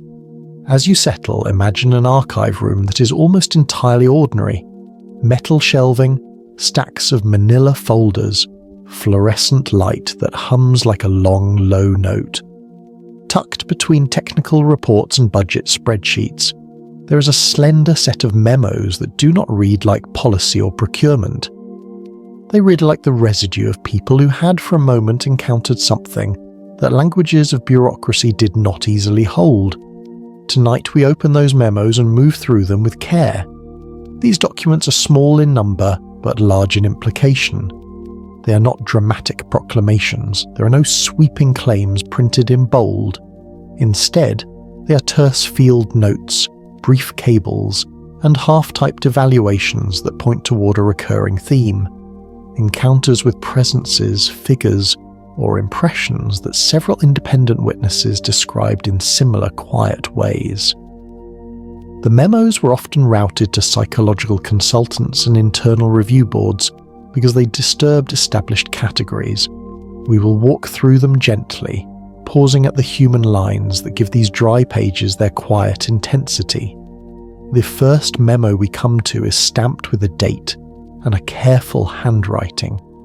It summarizes a series of remote viewing sessions where two separate viewers, from different cohorts and different years, use similar language to describe an apparent intelligence they both called in later interviews the Tall One. The memo's tone is clinical. Session IDs, confidence scores, cross-references, but tucked into the middle is a short italicized note from an analyst who had handled both transcripts.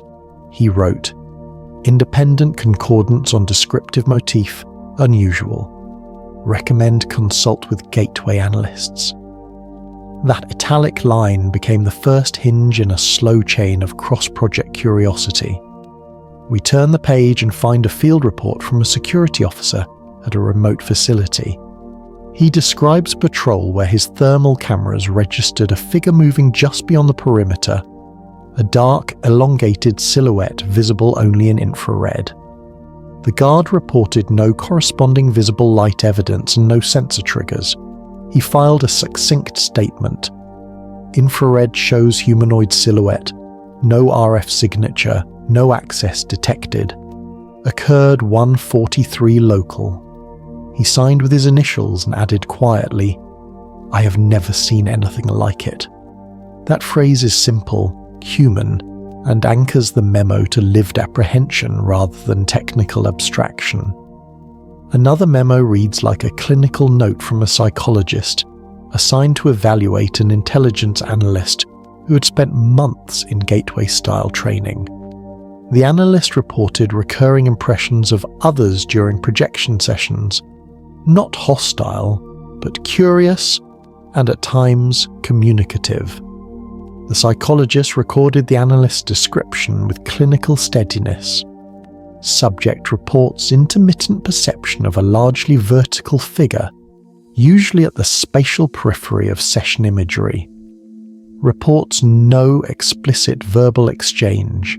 Impressions consisted of emotion and an array of shifting images consistent across 2 separate sessions.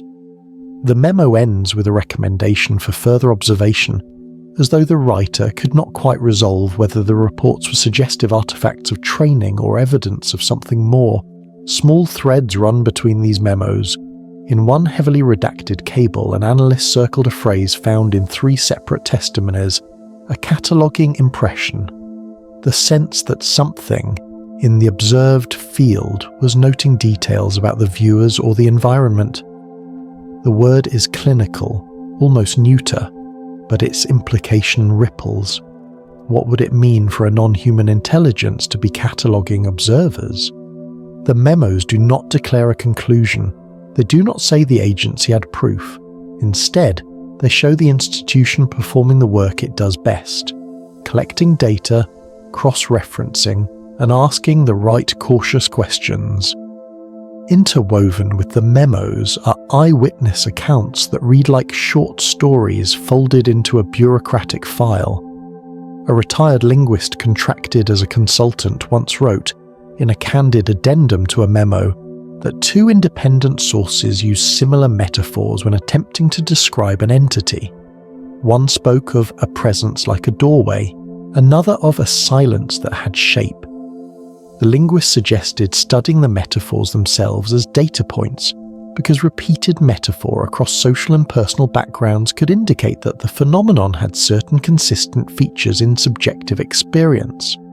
This textual sensitivity is telling.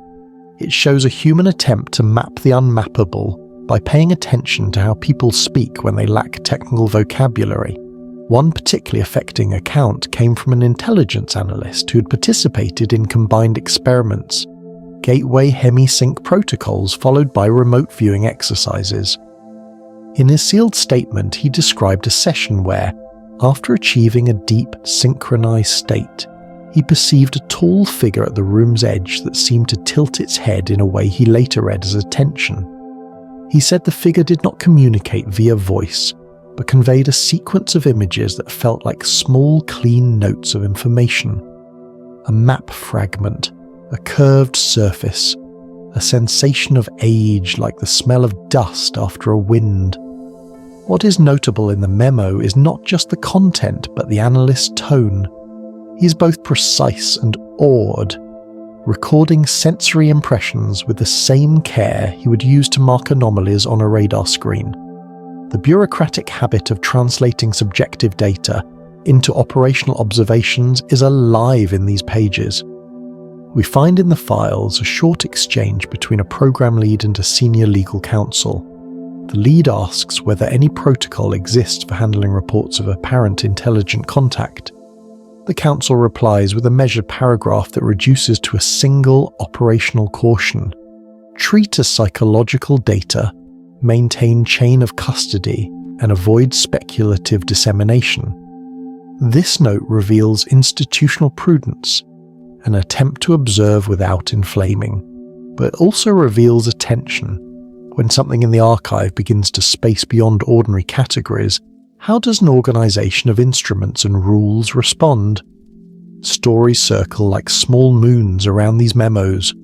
One rumor preserved in oral histories speaks of a now anonymous viewer who, after a session, drew an image not unlike a simplified, elongated human silhouette with an unusual pattern across its chest, a motif later reported in a separate remote viewing session by a person who had never met the first viewer. Officers who saw the images recalled a quiet, charged moment of recognition. The images were placed in a folder labelled with a neutral title and then received extra layers of review. Whether the matching imagery signified a shared archetype, experimental contamination, or something else entirely remains undetermined in the files, but the coincidence invited more cross-method investigation. Another memorandum details a case where the pattern of reports shifted the way analysts structured their questions.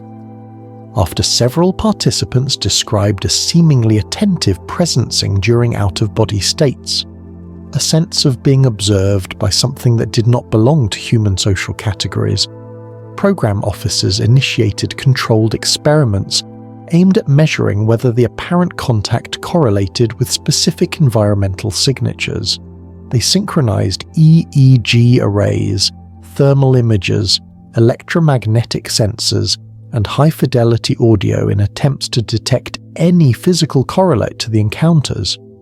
The resulting logs were dense with instrumentation data, and in a few sessions, technicians recorded transient anomalies coinciding with subjective reports. A microsecond pulse in an electromagnetic sensor, a brief dip in room temperature captured by a thermal probe, or a tiny coherence in EEG patterns across participants. The memos carefully annotated these correlations, always reminding readers that statistical rigor was necessary and that coincidences must be treated skeptically. Yet the pattern of co-occurring subjective reports and instrument blips, when repeated, pushed the team to ask more searching questions. There are also candid human notes about aftermath. Some participants, after their reported contacts, experienced a change in their sense of self, an altered cadence in speech, a new quiet, or an altered way of noticing details in the world. A clinical memo recorded that one participant reported dreams of corridors and figures cataloguing objects. Another reported feeling a residual sense of being measured like a specimen. Clinicians debated whether these effects were harm, adaptation, or merely the psychological price of contact. Ethically, the memos demonstrate unease and solicitude. Practically, they show a program attempting to care for its human assets, even while it followed stubborn curiosities. Toward the end of this cluster of files sits a short, almost elegiac note from a project officer who resigned shortly after a set of sessions. He wrote that after months of reading transcripts and reviewing instruments, he could not conclude definitively what the occurrences meant. He described in precise and gentle prose a new humility. "We had become students in a classroom not of our design," he wrote, "and the lessons were never direct." His letter requested that the materials be preserved and that future researchers be given the same careful protections that allowed the team to document without hysteria. That officer's tone, calm and earnest, is one of the archive's persistent human voices. What do these memos imply? They do not in themselves prove any sweeping claim. They do not assert contact in a way that would satisfy a courtroom. But they capture a pattern of independent testimonies, instrument correlations, and a sustained institutional practice. Attentive documentation, skeptical cross-checking, and a willingness to pursue anomalies that resist tidy explanations.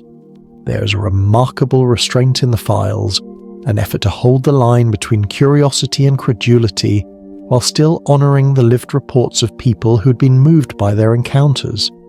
As you listen now, let the quiet of these memos become a kind of comfort.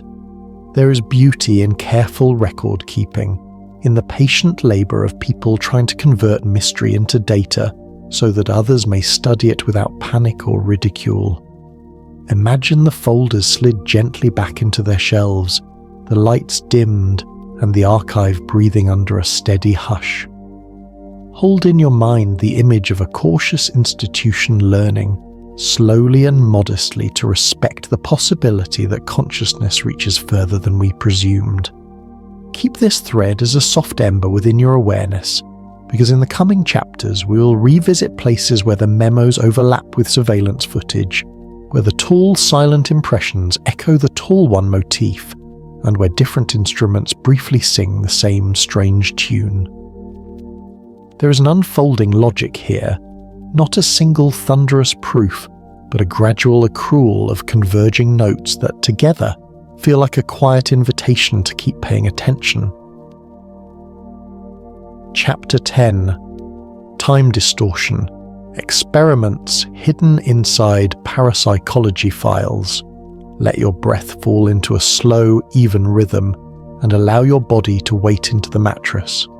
Picture a dim lab corridor lined with filing cabinets and soft-footed technicians moving between rooms.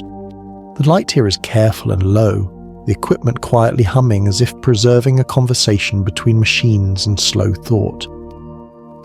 Tonight we turn to a topic that bends familiar measures: time. In the quiet corners of the archive, between EEG readouts and hemisync tapes, there are records of experiments that explored not just perception, but the very texture of time. How minutes can stretch into years in a sentence. How an hour can fold into an impossible instant. How memory itself can be rearranged into new temporal tapestries. This chapter slowly opens those records and follows their soft, strange logic. The files begin in a practical voice. Researchers wanted to know how altered states affected temporal perception, because time is the frame through which intelligence operations are planned. If an operator's internal clock could be expanded or contracted at will, if memory of a moment could be extended to include far more detail, the strategic implications seemed clear. That utilitarian prompt, a straightforward question dressed in lab coats, led to patient, careful experiments. Scientists applied the same methods used elsewhere: control groups, blind protocols, synchronized instrumentation, and the attempt to remove as many confounds as possible. What emerged from their notes is a layered set of observations, some scientific and replicable, some stubbornly anomalous, many deeply human. One early protocol placed subjects in a tightly controlled environment and asked them simply to count seconds aloud while their physiological rhythms were recorded. At first glance, the results were mundane. Some participants overestimated durations, others underestimated them, and most errors fell into predictable psychological patterns. But in a few sessions, self-report and instruments pulled away from one another in ways that would trouble the experimenters. A subject might describe a sensation of wandering through hours of internal imagery, while the video timestamp recorded only a few minutes had elapsed. The clinicians, used to voyeuristic descriptions of dreams, nevertheless paused. The mismatch was not just subjective. It appeared to leave traces in correlated physiological markers that suggested sustained cognitive processing beyond what the wall clock allowed. One repeated and haunting notation in the experimental logs reads like this: session subjective duration, approximately 1 hour. Objective duration, 7 minutes. Post-session checks show participant-created physical marks on instrument housing not present before entry. The line is clinical, a tidy record of paradox, but the details around it, handwritten follow-ups, a memo requesting tape audits, photocopied therapist notes, animated. The image of someone returning from a short bracketed experiment and finding traces they could not have left within that objective interval produces a soft, unsettling curiosity. The researchers experimented with combinations of methods to modulate experience: guided hemisync audio sequences, meditative induction scripts, intermittent sensory deprivation, and controlled breathing patterns. In some runs, they layered these techniques with remote viewing protocols and psychokinetic intent, a braided approach that sought to see whether altered attention could produce consistent temporal anomalies. The files document gradual sophistication, better shielding for audio cues, higher fidelity timecode generation, and synchronized clocks across rooms to ensure any discrepancy was not an artifact of poor instrumentation. The teams were conservative and methodical. They resisted the impulse to dramatize. Their notes read like a map of a slow, exacting labor. There are several case reports in the files that recur in oral histories and in the quieter, unredacted margins. One such case involves an analyst who volunteered for a long hemisync session late at night. The recorded tape shows a routine induction, a 30-minute program. The clinical log states 30 minutes. But when the analyst emerged, he held in his hand a small, neat sketch he said he'd drawn during the session, a detailed floor plan of a building that, as far as he could recall, he had never seen. He described, with a calm voice, the astonishment of realizing the drawing was filled with precise room numbers and an unusual stairwell pattern. Later, when the diagram was compared to a different file's redacted layout, certain features aligned. The lab memos that documented the comparison are careful, cross-correlation unknown, degrees of confidence tentative, further study warranted. What stayed with the researchers was not a single isolated coincidence, but the specificity of a subjective hour that seemed to contain more than the clock allowed. A different thread concerns tape recordings and time signatures. In several archived sessions, technicians noted anomalies in recorded media, tapes labelled for one duration that, when digitized later, presented stretches where the audio ran twice as long as the wall clock indicated. On inspection, the recording equipment logs showed contiguous files with no evidence of physical splicing or manufacturing defect. One engineer wrote a note in the margin. Playback appears normal on device, but timestamp discrepancy persists when cross-checked. Possible time-based drift? No. Oscillator calibration checked. The sentence grows anxious and careful, as if the writer gently tried to push something unknowable back into the language of instrument error. The occasional, inexplicable discrepancy led teams to tighten controls, redundant timecode, independent atomic clock references, multiple simultaneous recordings, but the anomalies sometimes continued, stubborn and small. Human testimony gives texture to those small, stubborn anomalies. A subject who later wrote a sealed testimony described a session where minutes of induced attention felt like a slow thread of experience stretching and folding into itself. During the session, he says, he continued to live a narrative, moving through rooms, naming details, cataloguing features that later matched micro details found on photographs from an unrelated project file. He signed the testimony with a tone of quiet bewilderment. I remember thinking I had many hours inside my head, and then the lights came on and everyone told me it had been 10 minutes. For the clinicians reading such accounts, the question was not only whether subjective time had dilated, but how that dilation might interact with memory encoding and the translation of subjective content into later, verifiable data. The files show experiments designed to test whether time dilation in subjective experience could be harnessed for operational advantage. Could a trainee, who subjectively sampled a longer stretch of detail within a short objective interval, extract more information from a target? Would a surveillance operative trained to experience elongated observation be better at noticing and retaining vital cues? These are pragmatic questions, and the documents approach them with the measured language of trial design. The proposals are precise. One group performs a standard observation task for 10 minutes. Another group uses induction protocols and reports on perceived duration and detail recall. The outcomes were mixed. Some inditions produced greater subjective recall and finer-grained descriptions of observed scenes. Others produced memory distortions that blended imagination and observation. The balance was delicate. A longer feeling hour could yield richer data, but it could also fold fantasy into fact if not carefully constrained. A set of memos from a senior analyst worried over the ethical dimension. If subjective time could be altered, how might that affect consent, psychological stability, and operational reliability? The analyst's handwriting tightens in the marginalia. If we expand inner duration, are we subjecting participants to prolonged subjective stress even if their bodies are physically only briefly engaged? Must we measure subjective load as much as objective time? Those questions forced a recalibration of protocols. Safeguards were added, post-session integration interviews, extended psychological monitoring, and a policy that limited the subjective, lengthening sessions to volunteers who had demonstrated strong emotional resilience.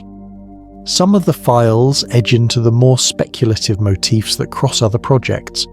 There are redacted cross-references to remote viewing logs where viewers reported clockless landscapes, places where time did not appear to move linearly, where seasonal layers stacked like transparent pages. Analysts annotated these cross-refs and hypothesized that certain target types correlated with subjective reports of elongation or contraction.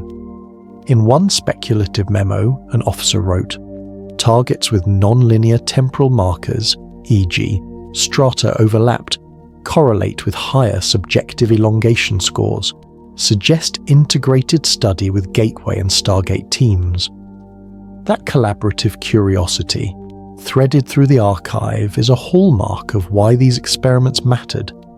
They were not isolated curiosities, but part of a network of inquiries probing the malleable edges of perception.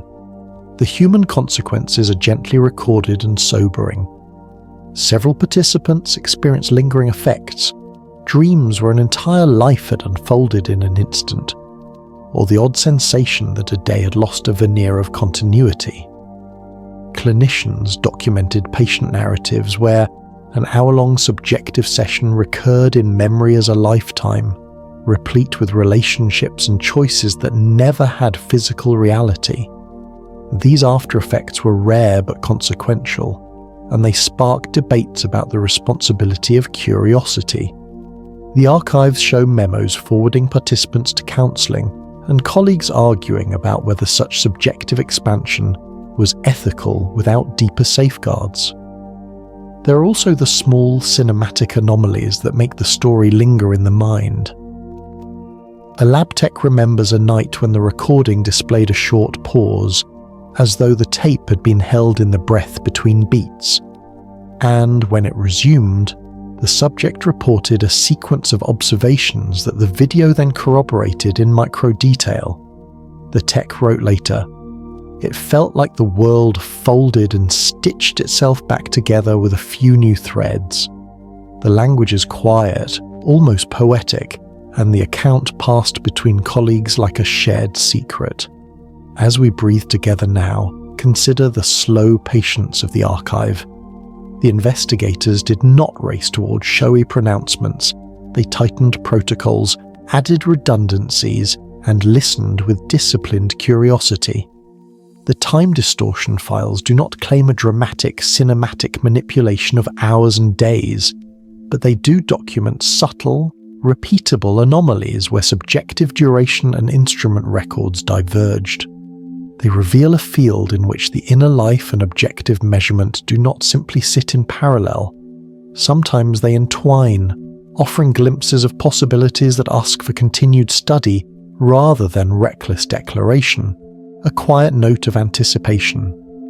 In later chapters, we will return to instances where time anomalies intersect with other strange indicators, where psychokinetic blips and thermal camera oddities align with reported elongations of subjective experience, where a remote viewer's sense of being watched lines up with a surveillance file showing unexpected timestamps. The archive has a patient, accumulating logic. Single oddities are interesting. Clusters of correlated anomalies become compelling. Now, as you allow these images to soften, let time itself feel gentle. There is no rush to knowledge, no pressure to resolve the mysteries tonight. Let your breath mark the steady beat of the present. Imagine minutes folding down like soft pages, each one quiet and safe. Let your mind drift with that soft geometry and allow sleep to carry you forward into the next chapter of our slow investigation. Chapter 11. The surveillance records of unidentified shadows in secure facilities. Long before the public heard the term UAP, before military pilots released cockpit footage, and before congressional hearings whispered about non-human biologics, the CIA had been quietly documenting encounters that didn't fit any category. Encounters that didn't involve flying craft at all, but things that appeared inside some of the most secure, heavily monitored government buildings in the United States. These strange intrusions were never meant to be discussed or even acknowledged beyond a handful of analysts. They were catalogued simply as shadow incidents, a deliberately vague designation that suggested a lighting glitch or a sensor malfunction, even though the agents who worked those cases insisted there was nothing accidental about what they saw. The existence of the surveillance logs was only hinted at in a handful of declassified reports, buried under jargon-heavy descriptions of sensor calibration issues. But the internal memos, those that were never meant to be read by anyone outside certain restricted divisions, painted a far more disturbing picture. They described humanoid silhouettes that appeared on thermal cameras, tall and unnaturally thin, their outlines distorted as though their bodies were absorbing heat rather than emitting it. Yet, when cross-referenced with the standard security cameras covering the same hallways, there was absolutely nothing there. No figure, no movement, no disturbance of shadows, just empty halls. The first recorded shadow incident took place at a secure facility in Nevada, often misidentified in rumours as part of Area 51, but, according to internal documents, was actually located several miles away in an underground structure designed to store materials classified above top secret. A guard named Leland Brooks, a former Air Force security officer with a flawless record, submitted a report that his supervisors initially interpreted as a stress-induced hallucination. According to Brooks, he'd been walking his usual patrol route when he felt what he called air displacement, a sudden pressure shift, as though someone had walked past him very quickly. He turned his head, expecting to see a coworker or maybe a technician who'd lost track of time, but the hallway was empty. What unsettled him wasn't just the feeling of presence, but the fact that his proximity alarm, worn on every guard's uniform, hadn't triggered. These alarms were designed to sense movement within a specific radius, even small animals. But Brooks's device remained silent. Later, when he reviewed the thermal footage with his supervisor, they saw a shape, tall, narrow humanoid, glide down the hallway, passing within inches of Brooks. The shape had no face, no visible features, and its arms hung longer than a human should. It moved with a strange fluidity, as though gravity affected it differently. The moment it passed Brooks, the temperature in that area dropped by nearly 9 degrees, yet on the standard video recordings, Brooks was entirely alone. This was not the last incident, nor the most unsettling. Within months, similar silhouettes appeared in facilities across Virginia, Colorado, and even in a seemingly unremarkable administration building in Maryland that wasn't supposed to house anything sensitive. The creatures, if creature was even the right word, never interacted directly with personnel. They never attempted communication, never made physical contact, and never stayed long. They would appear for a matter of seconds, glide through walls as though those walls were mere projections, and vanish. The lack of physical impact made them even harder to explain. Security doors with airlock-level seals remained untouched. Pressure sensors showed no change. Laser trip systems did not register movement. It was as if these things existed halfway into reality, able to influence one form of detection but not another. One analyst proposed that the figures were distortions caused by temperature anomalies from failing cooling systems. But that theory collapsed when the incidents increased during winter months and clustered specifically around classified storage vaults. A series of confidential briefings eventually suggested that the shadows might not be intruders in the traditional sense, but rather interdimensional bleed-throughs, echoes of entities not fully present in our physical world. The theory gained traction after a particularly disturbing incident at a Colorado high-security laboratory. 2 analysts reviewing thermal recordings saw not 1, but 3 silhouettes standing motionless around a vault containing classified biological materials. They were not doing anything, just standing, as though observing or waiting. The figures remained in place for nearly 30 seconds before fading away. One analyst reported later that the sight made him physically ill, not because of what he saw, but because he felt, inexplicably, that the figures were aware of him watching, despite the footage being decades old by the time he reviewed it. A separate memo described a case where 2 guards stationed in a sub-level storage wing heard what they described as faint whispering, though it was not in any language they recognized. The audio surveillance captured nothing, not the whispers, not any environmental noise that would explain the sensation of voices. One guard fainted from sudden dizziness, and the other reported feeling as if someone was standing directly behind me, breathing down my neck. The thermal cameras showed a shadow-like figure inches from him, unmoving, as if observing his reaction, though again, no conventional camera saw anything at all. To avoid panic, the CIA quietly reclassified these occurrences under harmless-sounding categories like thermal interference anomalies, and most personnel were never informed of what was actually being recorded. Only a handful of analysts within a highly restricted unit had access to the full reports. Some believed the shadows were connected to earlier CIA experiments involving consciousness expansion, remote viewing, and dimensional studies. Others argued they were unrelated anomalies, possibly natural phenomena that humanity simply didn't have the tools to understand. But a small group, those assigned to the classified archival summaries, believed the shadows were something else.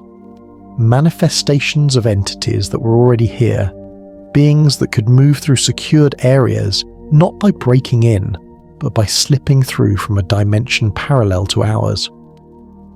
The most unnerving conclusion came from an internal assessment that was never meant to be released.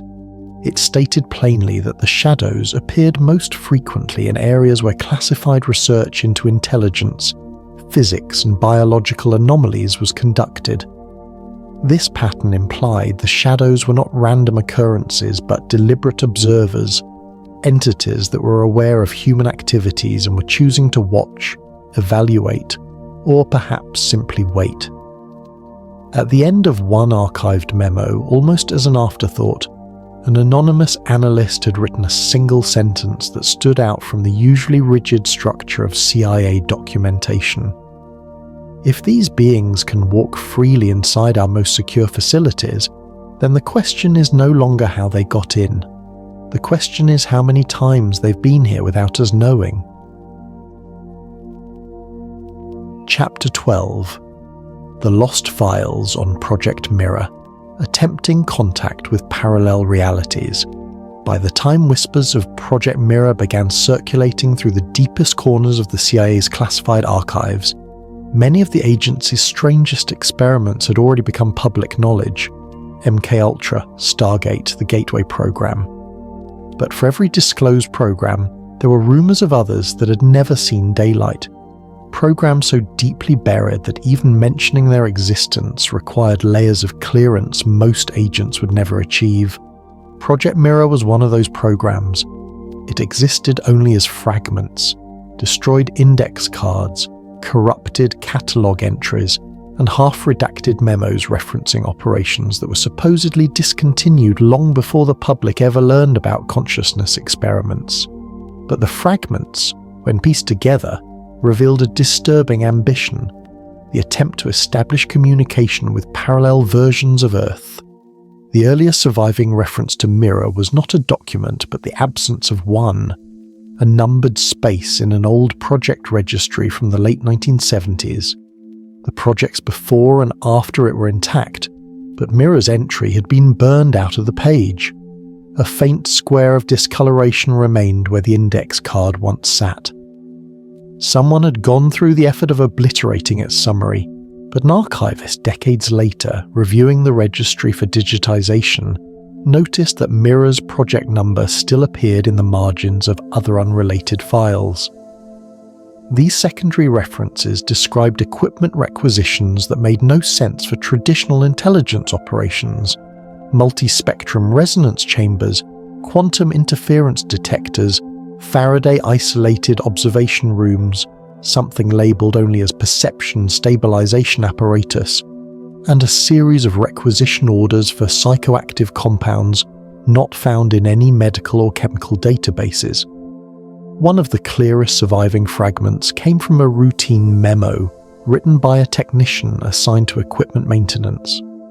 It mentioned that the resonance chamber was experiencing cross-field phase disturbances when subjects reported non-local perception overlap. The language was vague and carefully constructed to reveal nothing, but analysts who later studied the memo believed it described attempts to push human consciousness into a state capable of reaching, or at least glimpsing, alternate versions of reality. But the most intriguing and unsettling piece of evidence emerged from a shredded document that was later partially reconstructed by FOIA archivists. It referenced Phase 3 contact attempts, implying that the project had multiple stages and had progressed far beyond observational theory. Phase 3, according to the reconstructed snippet, involved placing highly trained participants into an altered consciousness state inside the resonance chamber, while simultaneously bombarding the room with oscillating electromagnetic fields tuned to match theoretical dimensional boundary frequencies. CIA researchers believed that if consciousness was not confined to the human brain, but instead operated more like a receiver or transmitter, then aligning the brain's signal with alternate frequencies might allow a subject to perceive another version of themselves, or even make contact with an intelligence on the other side. The document fragment ended abruptly, but not before including a note from a participant identified only as Subject 9.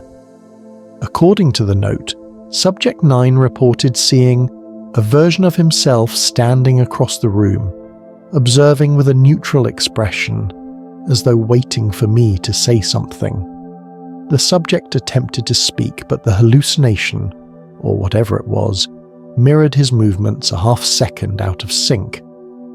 When technicians reviewed the chamber footage afterward, they found nothing unusual on the normal cameras but the depth sensors, experimental equipment designed to detect changes in spatial geometry, briefly registered a second form occupying the same space as Subject 9.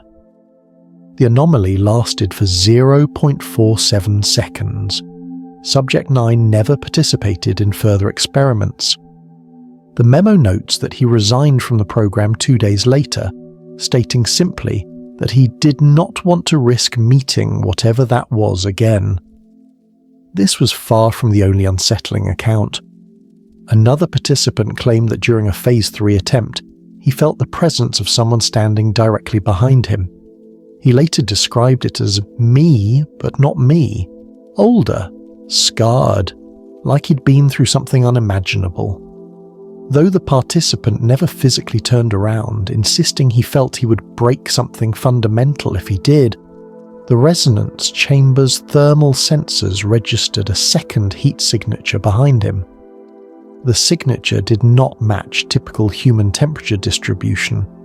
Instead of emitting heat, it appeared to absorb it, creating a silhouette of cold within the otherwise warm chamber. Researchers began debating whether the second presence was an alternate version of the participant, or an entirely different entity capable of using the resonance field as a doorway. If the latter was true, then Project Mirror had inadvertently opened more than it had intended. As Mirror's research progressed, the phenomena grew less predictable. In one experiment, the walls of the resonance chamber were reported to ripple as though they were made of liquid instead of steel. Another test triggered a sudden blackout in the entire facility, wiping 6 hours of data and causing every subject in the adjacent dormitory wing to report identical dreams of a room full of mirrors that showed reflections that weren't mine. A technician assigned to the project claimed that the incident logs were deliberately altered afterward to remove references to the blackout's connection to the experiment. He later admitted in an anonymous note that he believed the blackout wasn't a power failure at all, but a temporary collapse of local structural coherence, a polite scientific term for a tear in reality. The destruction of the mirror archives appears to have occurred in the early 1990s, during a broader purge of programs deemed too dangerous, too controversial, or too unexplainable to leave in storage. Officially, this purge was described as a routine removal of outdated files. But one surviving index reconstruction shows 9 boxes assigned to Project Mirror. All 9 were listed as destroyed on the same day, a rare event since records were usually purged in small batches to avoid accidental data loss. What is particularly strange is that while the physical documents were destroyed, digital metadata entries still exist, showing titles and summaries that were never meant to survive. One title reads, Dimensional Boundary Penetration, Attempt Number 4. Another says, Unexpected Observer Interaction, Emergency Shutdown. A third entry, marked with the highest clearance tag used in the entire CIA system, simply reads, Outcome Unknown. And then there is the most troubling entry, one that appears in a system cross-reference long after the program was supposedly terminated. It is dated 2008 and reads, Project Mirror Artifact, Location Restricted. No description, no physical records, just the suggestion that something survived the destruction of the program, something deemed important enough to keep but dangerous enough to hide. The greatest remaining question about Project Mirror is not whether it existed, too many traces point to a real program, but what exactly the researchers made contact with. Were they glimpsing alternate versions of their own subjects? Were they opening pathways into parallel Earths, ones where different choices led to different outcomes? Or were they attracting the attention of entities that were never human in the first place? One of the final surviving sentences from a partially reconstructed field report offers a chilling hint. It reads, The entity made no attempt to cross, but it was clear that it could have, had it wished. What the CIA feared more, successful contact or the possibility that something on the other side was already watching, remains buried in the ashes of the files they destroyed. Chapter 13. The Final Redactions. Documents the CIA still refuses to release. There is a peculiar truth about government secrecy. The most frightening documents are not the ones we've seen. They're the ones we know exist but cannot access. Even after countless FOIA requests, forced declassifications, court orders, leaks, and the slow erosion of Cold War paranoia, there are still thousands of CIA files that remain sealed, not temporarily classified, not under routine review, sealed indefinitely.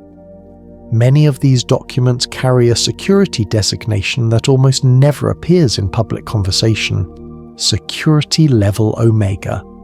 This is the highest clearance tier known to exist within the CIA, and only 8 individuals in the entire agency, past and present, have ever been confirmed to hold it. Files marked with Omega classification do not respond to FOIA requests, congressional oversight, or even internal audits. They exist in a sort of bureaucratic limbo, accessible only to those with explicit in-person authorization. When a document receives an Omega lock, it effectively disappears from the system. But occasionally hints of these documents slip through the cracks. A redacted page number here, a missing reference number there, or a damaged file folder that still bears the faint imprint of a title, long since blacked out with permanent ink. The existence of these files has fueled decades of speculation about their content. Some believe they contain evidence of successful communication with non-human intelligences, entities the CIA first encountered during the early remote viewing experiments. Others argue that the sealed documents contain breakthroughs in mind-interfacing technologies, dangerous enough to destabilize entire governments if ever disclosed. Still others insist that the Omega vaults hide proof of invisible entities operating on Earth, beings that surveillance cameras have captured but conventional sensors cannot detect. The truth, if the fragments are to be believed, is likely far stranger than any single theory. One of the most infamous examples of an Omega-class file is the so-called Vault Zero report. Though the document itself has never been seen, its existence was accidentally confirmed in a declassified FOIA log that listed it by name before someone realized the mistake and recensored it. Analysts who studied the slip believe Vault Zero refers to a hidden storage site, possibly beneath Langley or in a remote facility in Nevada, used to contain objects recovered during experimental research programs.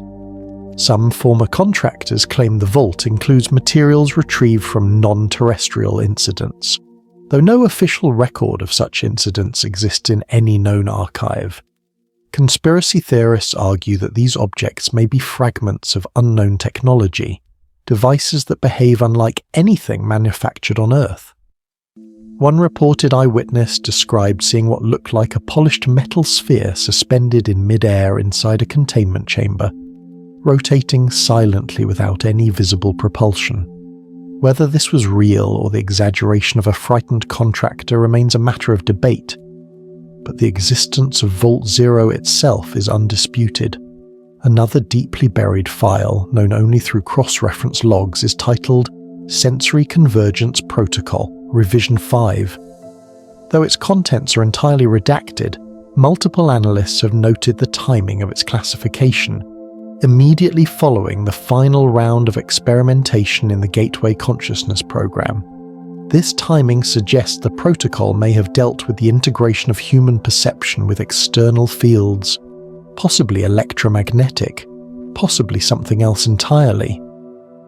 Some theorists argue that the protocol was a step toward creating a stable interface between human consciousness and the anomalous energies detected during remote viewing sessions. The fear, according to whistleblowers, was that prolonged exposure to these energies could alter neural pathways in unpredictable ways. One internal memo states that the protocol should not be implemented until the long-term perceptual risks are fully understood, a statement that is both reassuring and deeply unsettling.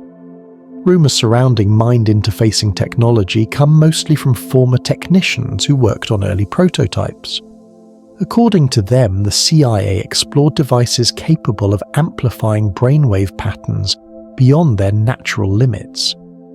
These devices were said to be able to induce lucid visions, heightened awareness, or even glimpses of distant places, effects similar to remote viewing but with greater precision.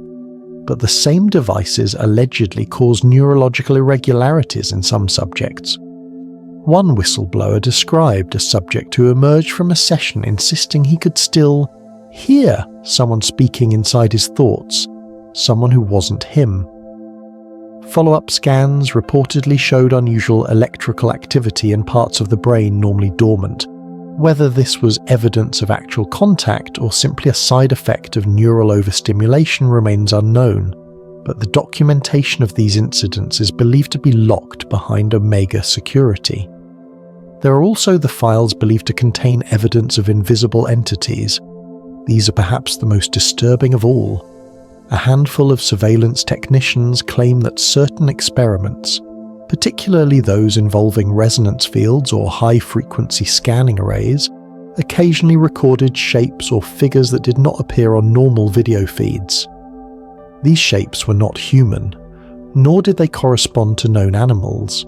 They appeared as distortions in the background, like silhouettes cut out of the surrounding environment. In one alleged incident, a figure was recorded standing behind an agent in a secure facility. The agent later reported feeling a sudden chill, as though someone had walked directly through him. The thermal imaging recorded a cold void in the shape of a humanoid form, but the optical camera showed nothing at all. That file, according to several insiders, was immediately sealed at Omega-level. Another case, similarly redacted, involves a remote installation where motion detectors began activating without any visible movement. When the footage was reviewed, analysts found no physical presence, but the magnetic field readings fluctuated as if something passed through the sensors.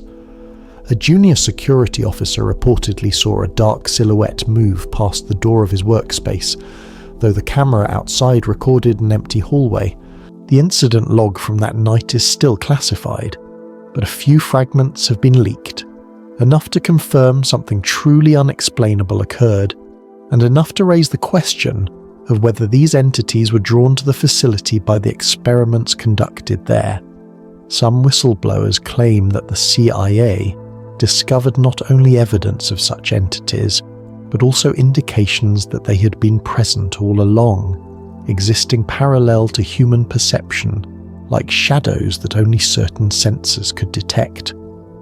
A former analyst, speaking under anonymity, said that the agency grew concerned when they realized these entities responded to the resonance fields used in consciousness experiments.